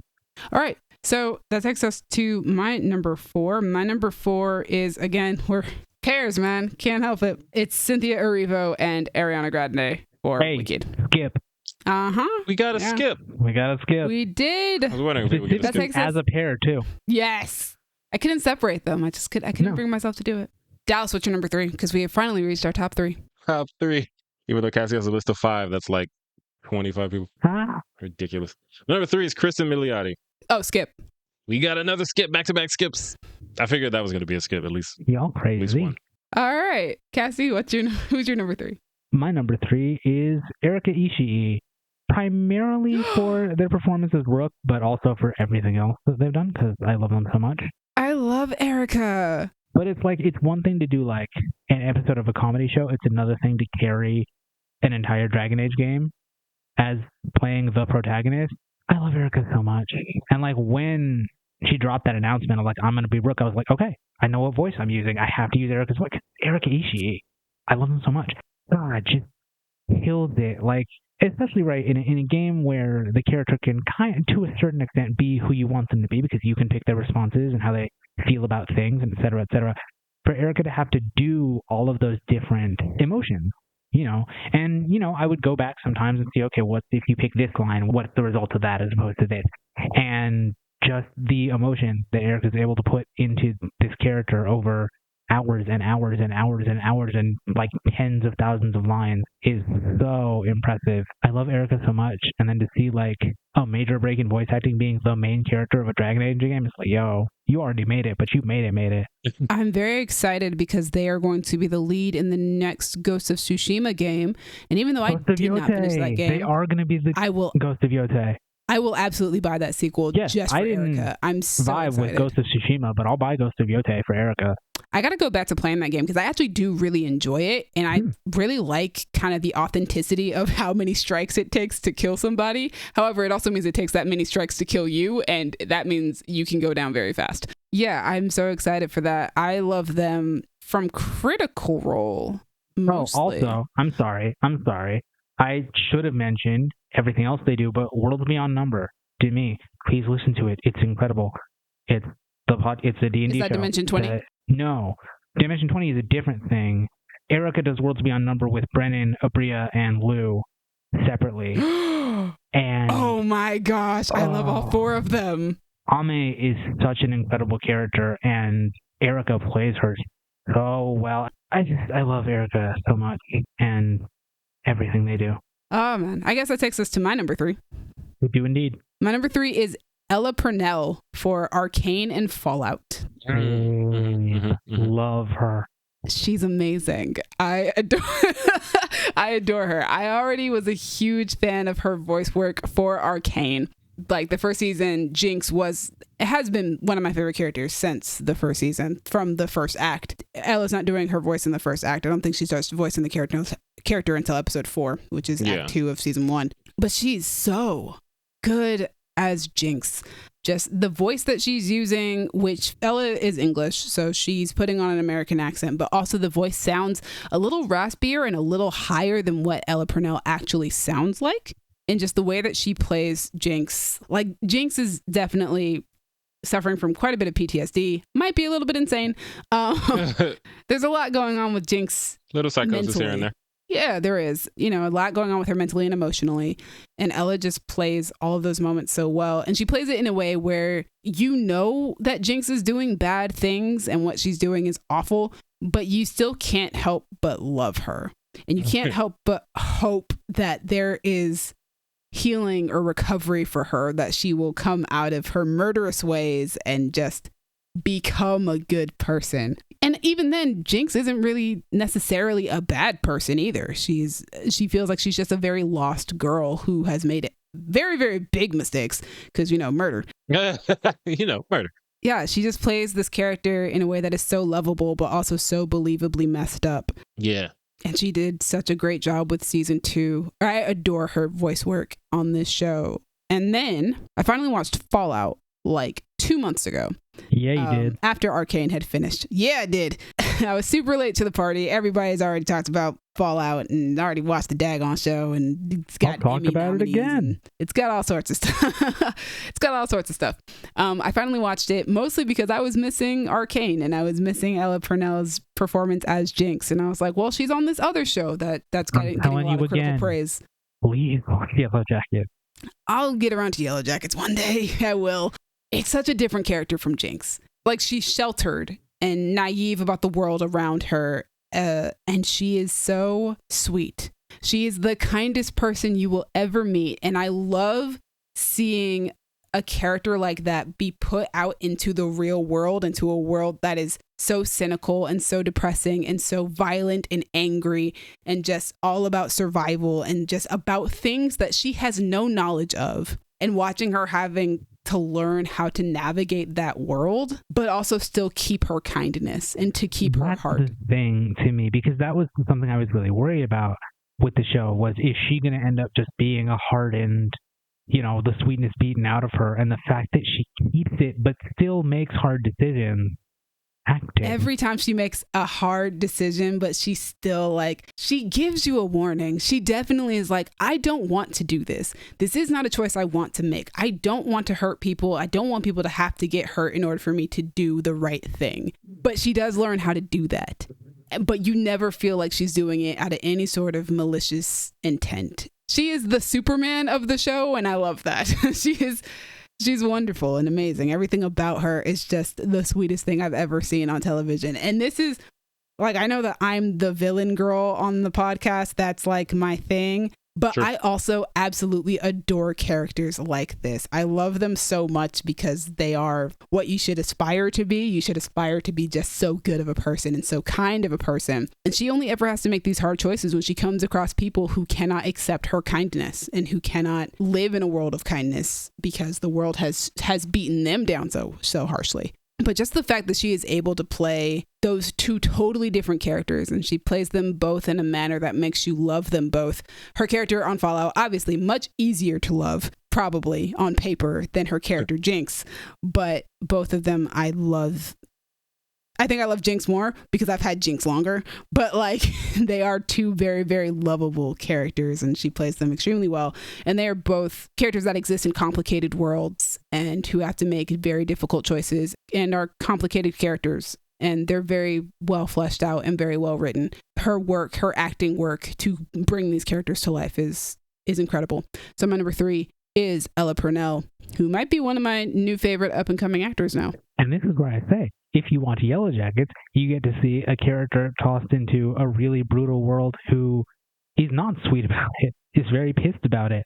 So more my style, more like my wheelhouse. I wouldn't say villain, but very this sucks and I hate it. She's hard though. Yeah, I'm usually more for the tough girls than I am the really, really nice girls. But I do adore the nice girls as well if they are like her character in Fallout. Dallas, number 2. Number 2. My number 2 is, sticking with the Penguin, is Mr. Colin Farrell. Nicely done. I'm going to be honest, I still don't believe that's him. That's not Colin Farrell. It's been 3 years and we still not believing it. It's not him. But for the sake of the episode, let's pretend that's Colin Farrell. If that's for the sake of the argument. Yeah, let's say it's him. If that's him, what a performance. Because not just unrecognizable, like they put an entirely different face and body on your face and body, but the accent, the cadence. Whoever's playing this man has definitely lived in New Jersey for 50 years. Colin Farrell is a handsome Irishman, and they turned him into the Penguin, and he is killing it. A handsome Irishman who we one time sat next to in a movie theater. True. Freaking Cocaine Bear of all the movies. He was already my favorite part of the Batman movie. And that was in big part due to just how entertaining and funny he was. But when you take this character and give him an entire show based around him, it's like, okay, well, now we got to give the backstory. Now we got to, why is he like this? What's his mama like? What's his family like? Can't just be the comedic. Exactly. You can't relief. just be, what are you showing me? Like, you can't just do that for 9 Come episodes. on. But we still get that. And we also get the trauma. We get the messed up, I want to say borderline, but not even really borderline, Oedipal nonsense that we have to deal with later. It's just so uncomfortable. And he nails all of it. The first thing he does, if you listen to our movie and TV episodes, then we probably gave you a spoiler warning earlier. The recaps have some spoilery things sometimes. They do, because it's the end of the year. So sorry, guys. Like, you had a New while. Year. But I don't like to really give spoilers, so I'm just gonna say the first thing that he does in the show pretty much is pop somebody and then laugh. And the way he does it is this unsettling, like, it's not a Joker laugh, it's not cartoonish. It's like, oh, this man, and the easy thing to say, like, oh, he has no feelings, he's this, he's that. Like, nah, he has feelings. That is arguably worse because the way he reacts to them is terrifying. And just like the way he acts with Vic, this kid that he kind of took on the relationship in the beginning, which is like, you know, you work for me, and then it becomes kind of like we're partners. When Vic, you know, doesn't want to be part of a crime organization for the rest of his life, the way that Colin plays that pain of like, not like, what, you think you can leave me? Like, I made you, or anything, like, not even like a, I'm above you, just like a, oh, I thought what we had was something and you're trying to get out. Like, what, you think I'm holding you against your will? Which, sir, yes. The first thing you did was point a gun at me. This is definitely coercion. I'm definitely being abducted. Exactly. I didn't ask you to join your team. You pointed a gun at me, and I thought, hey, if you don't shoot me, I can help you. And that's our relationship dynamic. You almost killed me after I helped you get rid of a body. Like, what do you think this is? But the fact that, and this is more of a like how good the show is thing, which I already talked about in a previous episode about TV shows, so I need to harp on it. But like the fact that Penguin can say that, and I'm not like, where's that coming from?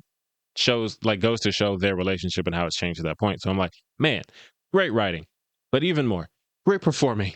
Like everything he does. And yes, a lot of it is the fact that I don't believe it's him. But if it is, But that means he's doing a great job. Exactly. That's the thing. Is like I can't think of many performances where it's so good that I'm just like, nah, that ain't you.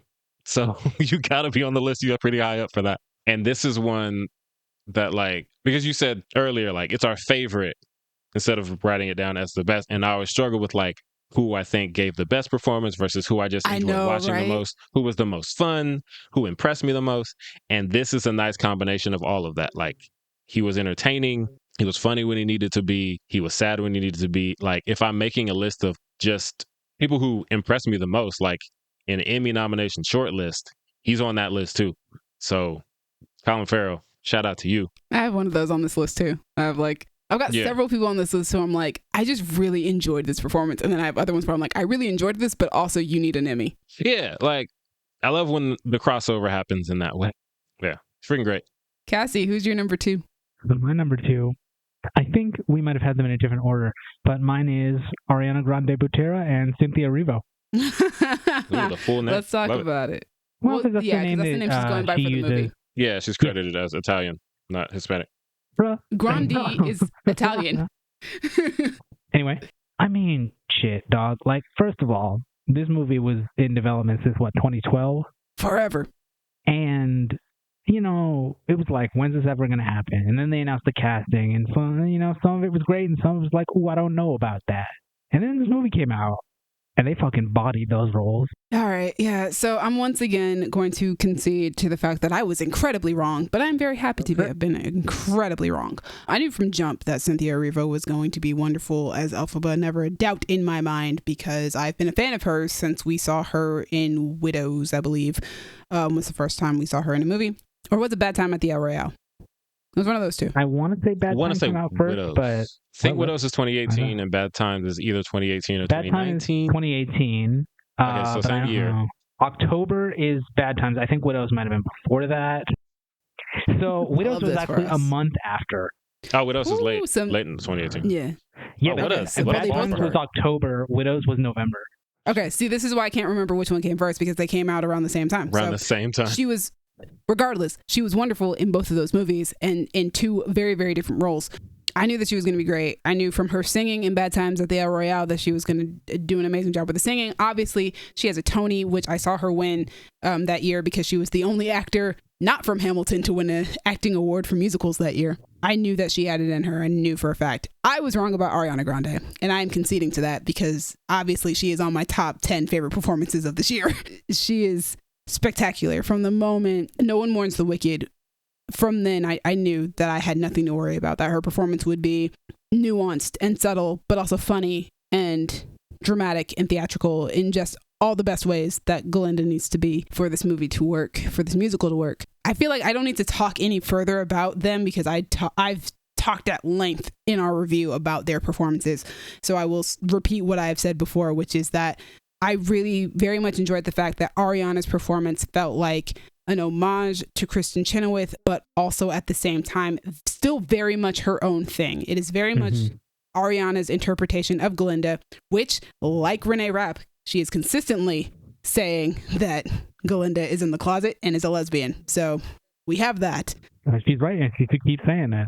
Listen, if I had a nickel for every time a blonde pop star said that their Broadway musical character in their movie adaptation is a lesbian, I'd have 2 nickels, but it's crazy that it happened twice in the same year. Do you think Regina's got a little bit of queerness to her? That woman is a lesbian. Let's be so clear. Like, what? Like, she doesn't even I love you so bad. It has nothing to do with you. She doesn't even like this man. Oh, yeah. Glinda might be a little in the closet, but if there were a time, maybe, you never know. Yeah, you never know. Give it a little more time. It's so obvious that she grew up with this musical from the way that she pays homage to Kristen Chenoweth and the amount of respect that she has for her and for this show, the amount of work that she put into making sure that this movie would be everything that us fans want it to be, because she herself is a fan. She wants it to be everything that she would want it to be. And just the fact that she even called the director about one line in the script and being like, no, you have to change it back to what it is in the musical, in the Broadway play, because you can't change it. And having Cynthia get on the line too to also be like,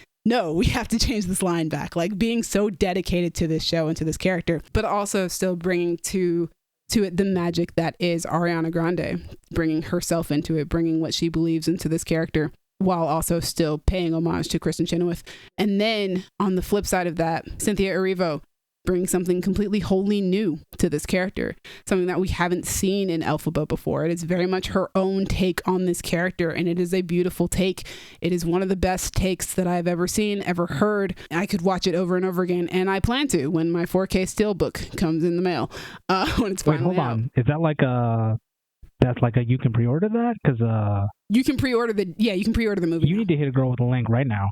Okay, I'll hit you up after we're done Thank recording. you. But yeah, Cynthia Erivo it's a wholly new performance for this character. Even just the personality feels a little different. Like, I've seen people point out that the Elphaba from the stage play is a lot more outspoken and a lot, like, not more outspoken, but like a little bit more outgoing. She's not afraid to just like be loud and like proud of who she is and stuff like that. And while I feel Cynthia Erivo's character is still outspoken and still fights for what she believes in and still will talk mess to your face if you even seem like you're being racist against her, she still feels very withdrawn and very reserved and in herself, more so than any other Elphaba. But I feel like it works for this character, and just bringing her experience as a black woman, as a queer woman, as a black queer woman into this role really works out well for the character. And I just think she does it beautifully. So yeah, I think the way that they both approached their characters were very different, but they came from places of love for these characters, and they also were the right choices to make for these characters. Yeah, I mean, shit, everything you said. Oh God, they're so good. For me, it's No One Mourns the Wicked. Like, from the jump, just the mourning, the grief in that scene that she's playing, and so subtly too. And then even the end of the movie, God, like, I have never felt so much that Glinda has become a prisoner of her own decisions than when watching Ariana Grande play out the end of Defying Gravity with Michelle Yeoh. The look on her face, I'm like, that's when she's winning her Oscar. That's what she's getting it for. Like, it are these moments of just pure emotion and just sadness and relegating herself to being a prisoner of the system that she believes works and trying to play within that system. I've never felt so much for Glinda than I did watching this movie. Just as much for her as I do for Elphaba, who is so wrongly accused just because of what she looks like and who she is. Just, wow. I think both of them have a good shot at the Oscars this year. And I wouldn't be surprised if they're both nominated. Wouldn't be surprised if Ariana Grande wins it. I might not even be surprised if Cynthia wins it. Yeah, they just both just gave it their all. And I cannot wait to see what they do with Wicked Part 2. I'm ready to cry my eyes out when Wicked Part 2, Wicked for Good, as they've changed it, the name of the movie too. And I cannot wait to cry my eyes out while they sing For Good, because I know that I will. Love that for you. I don't know if I do. I want to be able to see the movie. You can look through the... Come on. That takes us to my number 2. Dallas was talking about Colin Farrell. I'm going to talk about Kristen Milioti. Kristen Milioti! So good. I've never seen Kristen Milioti in anything else, I think. Oh, no, I'm sorry. I discovered that I saw her in Wolf of Wall Street. That does not stay in my mind. True. So The Penguin is really the first time I've really seen Kristen Milioti. And my God, the performance that she gives. And, you know, The Penguin, you know, spoiler alert, he gets to win in the end. And I'm still upset because my girl Sophia didn't do nothing that deserves all this. That is not true. He deserves to be in there with her. That is true. But Kristen Milioti is so good on this show. The way that she plays this character. One of my favorite things about Sophia is the way that she's written. From we come into the show and we're just like, oh, this woman's a sociopath. Like, we definitely can't be rooting for her. Like, oh my gosh, she's crazy. She's out here like about to cut his arm off with a wire. She's insane. Like, what's wrong with her? She's ruthless. She cannot be rooted for. And then we get to episode 4, which is absolutely Kristen Milioti's episode and absolutely my favorite episode of the show. Possibly the best episode of the show, as well as potentially one of the best episodes of television ever. Like, just the whole episode, us getting to see who she was before going to prison.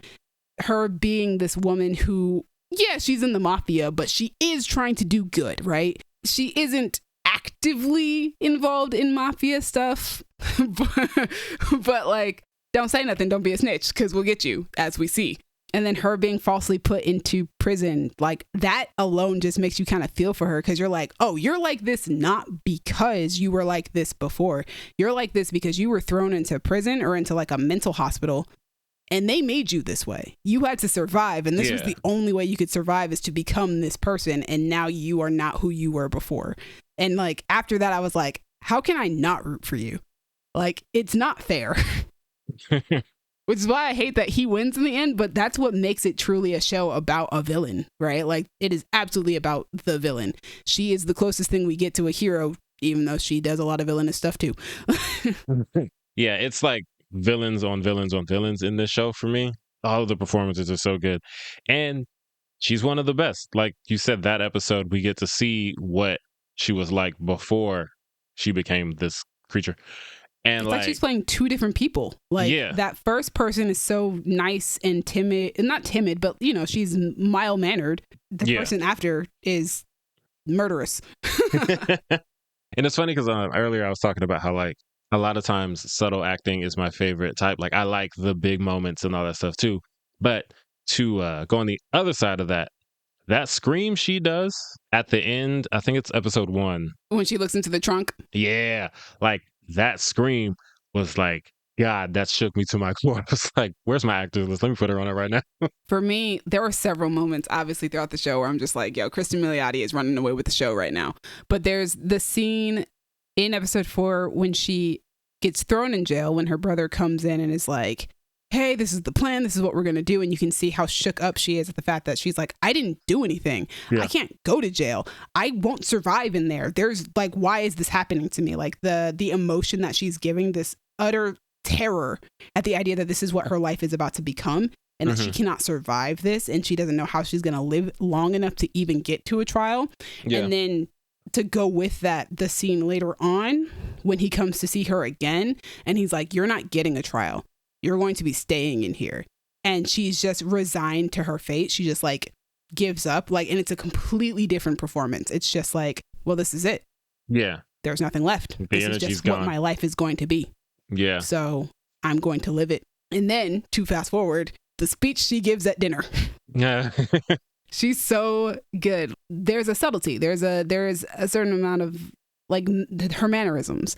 I mentioned this in the review, but in the scene where later on in the season where she's talking to the Penguin's mom, and I feel like most actresses would have played it very laid back, very I'm in charge, I have power, I'm in control of this situation, not looking very worried or paranoid or anything like that. She doesn't do that. She plays it the opposite. She's very far forward in the chair. She's like the way her arms are on the armrest she looks very alert and very almost paranoid as to what might happen at any moment. Like she doesn't know what could happen in this situation. She's in control, but she's not fully in control.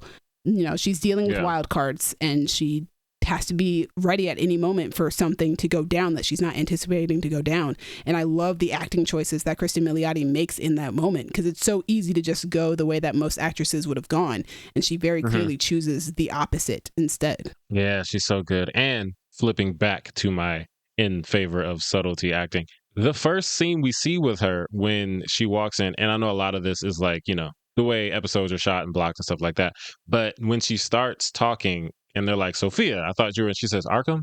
No, I've been rehabilitated.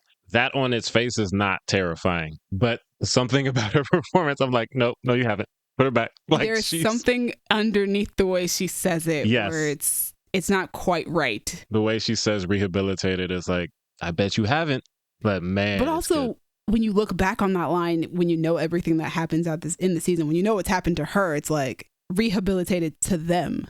There was nothing about her that needed to be rehabilitated. Exactly. Like, and that's everything in the first 3 episodes you look at differently after seeing what exactly happened in the past. It's like, oh yeah, she's a serial killer. She killed 7, 8 women. Like, and we look at her through that lens, and then it's like, okay, she didn't do that, but now I'm looking at all the things she's done in the show up to this point, and it's like, y'all made her this.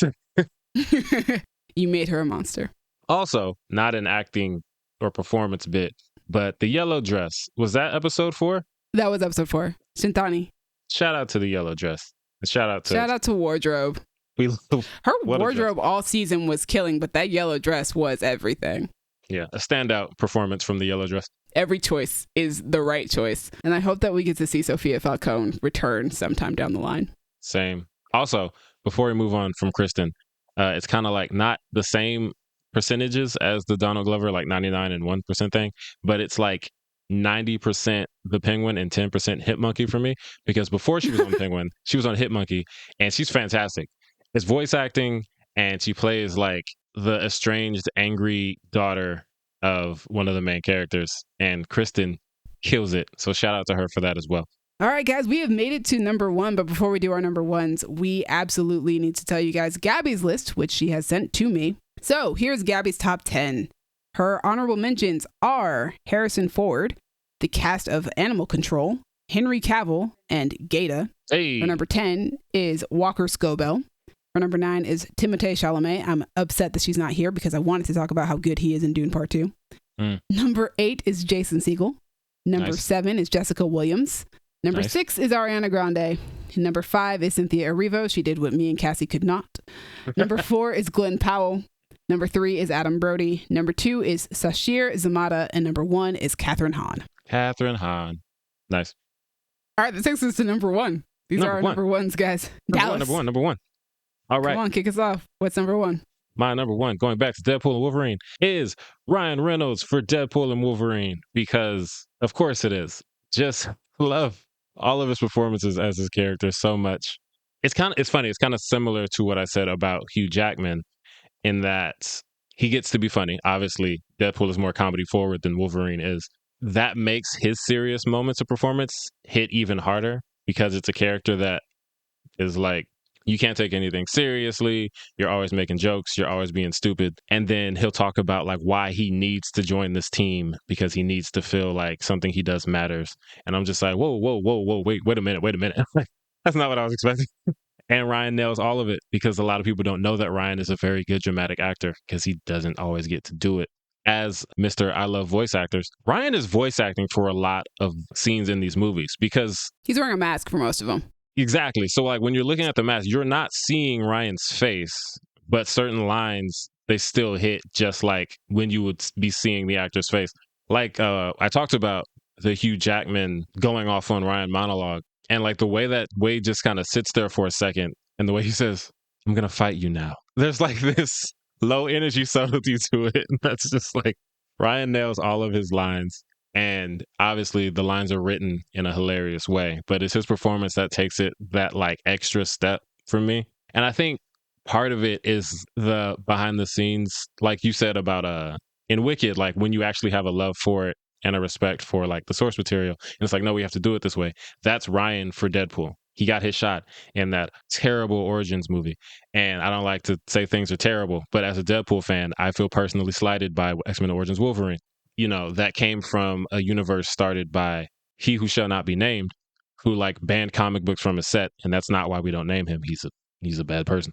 But like going from that to not only the Deadpool movies that we got before, but now getting to be in the MCU and still getting to play Deadpool as fully as he is, and just like being an advocate for this character in its most accurate form. I'm just like, even off camera, I just love what you are for this character, and it's amazing. It's also very full circle for him. Yeah. Because he started in a Wolverine movie, and now Wolverine's in his Deadpool movie. And going back even further, which is funny knowing who cameos in this movie, he was in Blade Trinity. Yep. When he was talking about like, okay, like, how should I play this character? I can't remember who it was who said it. They said, be Deadpool. And as far as I know the story, you know, I don't know how accurate everything is. He said, who is Deadpool? And they gave him some Deadpool comics to inspire his character from Blade 3.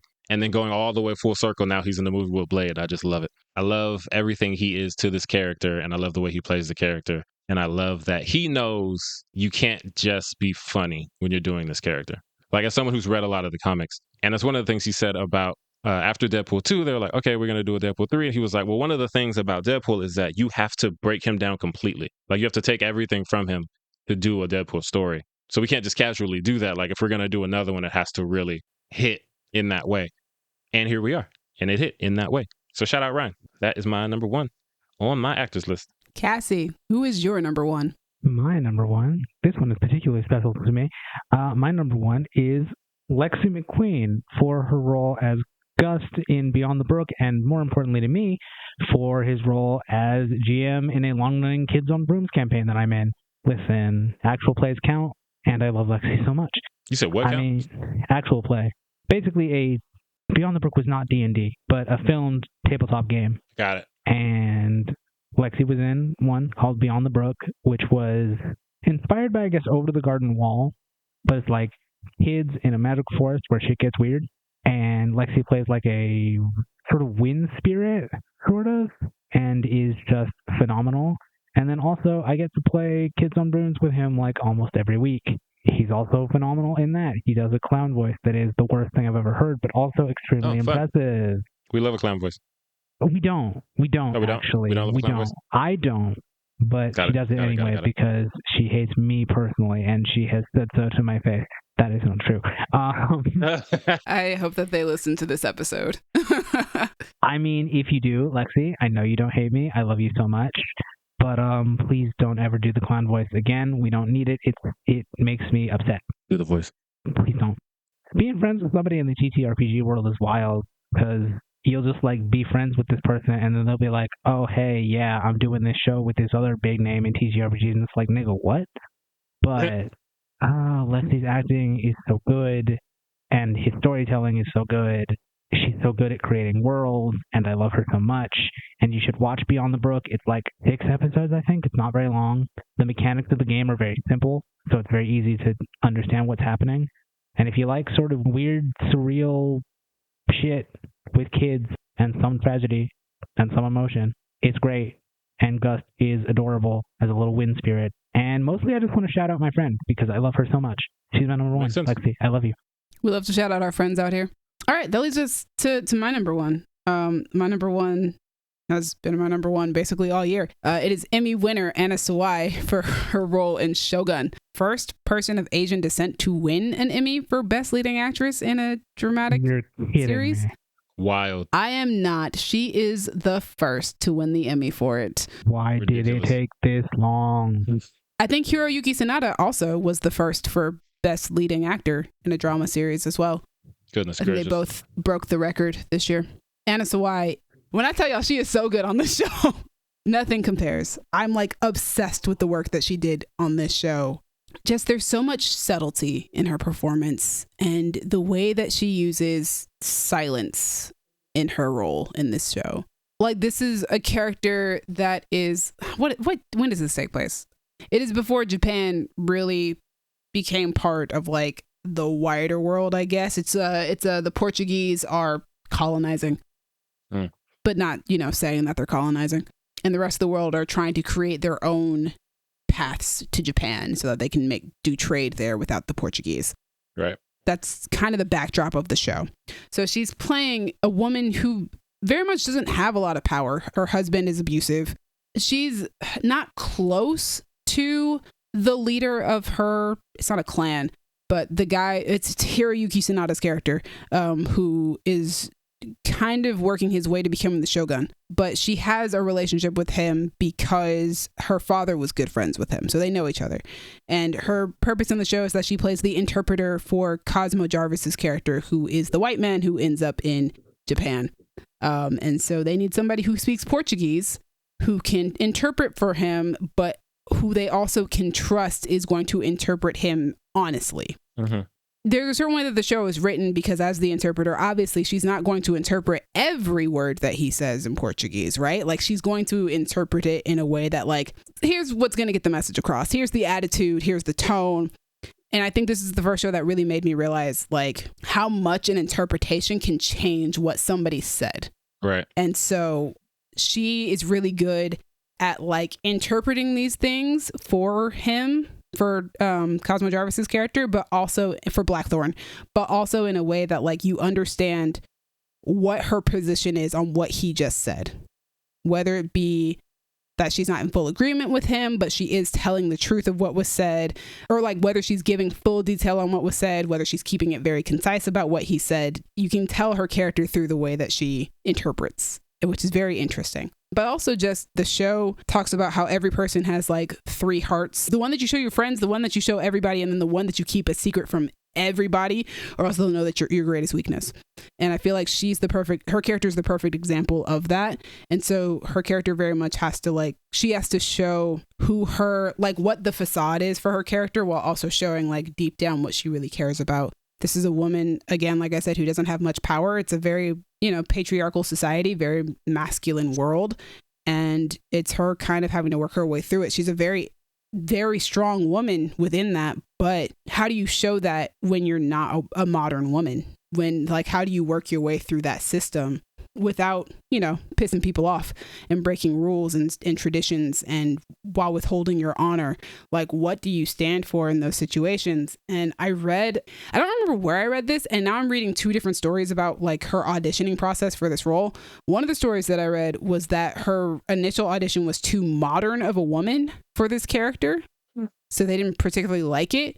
And then they had her audition again because they just couldn't find the right person to do it. And the second time that she did it, she knocked it out of the park because she played it less modern. It worked out, which I can understand if that's true, because having seen her play Kate Randa on Monarch, like, that strength is a very different type of strength than what she has to have on Shogun.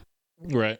The one that I read today was that when she read Her Sides, which is a scene that takes place in a bathtub, she felt like it was going to be a very stereotypical role for Japanese women, just as sexualized and falls in love with a white dude on the show. And she gave a very lackluster performance because she didn't really want the part in the first place. Mm-hmm. And then after talking to the showrunners about the show and about what they're looking for, she was much more intrigued by what they were going for. And she went back and did a second audition. And then that's how she nailed it and got the role, because she was more interested then. And also she went into the role being like, I don't want to portray a stereotypical, like, subservient, sexualized Japanese woman. I want to play a woman who is fully fleshed out, who has desires and agency of her own, and is, an actual person. Which is why I think she made it a rule that she would not do any of the lovemaking scenes for that character. She would not do any. And I appreciate, as an actress who isn't really well known here yet, I feel like this is the show that's really making her name now. For her to have not had that recognition, but for her to stand her ground on what she believes in and what she wants for the character and how she wants the character to be perceived, I think she did a really great job. Also, another difficulty of playing this role is that they're not speaking modern Japanese in the show. They speak the equivalent of Shakespeare's English in Japanese. So they had to learn how to speak that style of Japanese. So even though she is fluent in Japanese, she then had to go learn a new form of Japanese that is older Right. than anything that she knows. So like you put that on top of like having to know what your emotional performance is, what your motivation is, but also remembering how you have to speak this language. That's already a difficult task in and of itself. But yeah, she gives a really powerful performance. There's so much subtlety in it. There's so much like nuance in it as well. Specifically episode 9. I said that episode 4 of The Penguin is Kristen Miliotti's episode. Episode 9 of Shogun is Anna Sawai's episode. That episode really very much is carried on her back. It very much depends on her performance and what she's doing in it and how she plays it. And also like the show is a political drama. So obviously there's also like the way that you play like chess, you know, like her character is also kind of doing that. So there's that in her performance as well. Being so intelligent and knowing what the right move to make is in this political game that they're in. She's flawless throughout the entirety of the show. A lot of people would say that she is the heart of the show. Like you can't have this show without her. We all love Mariko-sama. Nice. There really is no show without her and without her performance. It's just a magical, masterful performance from somebody who hasn't been doing a lot of acting very much before that.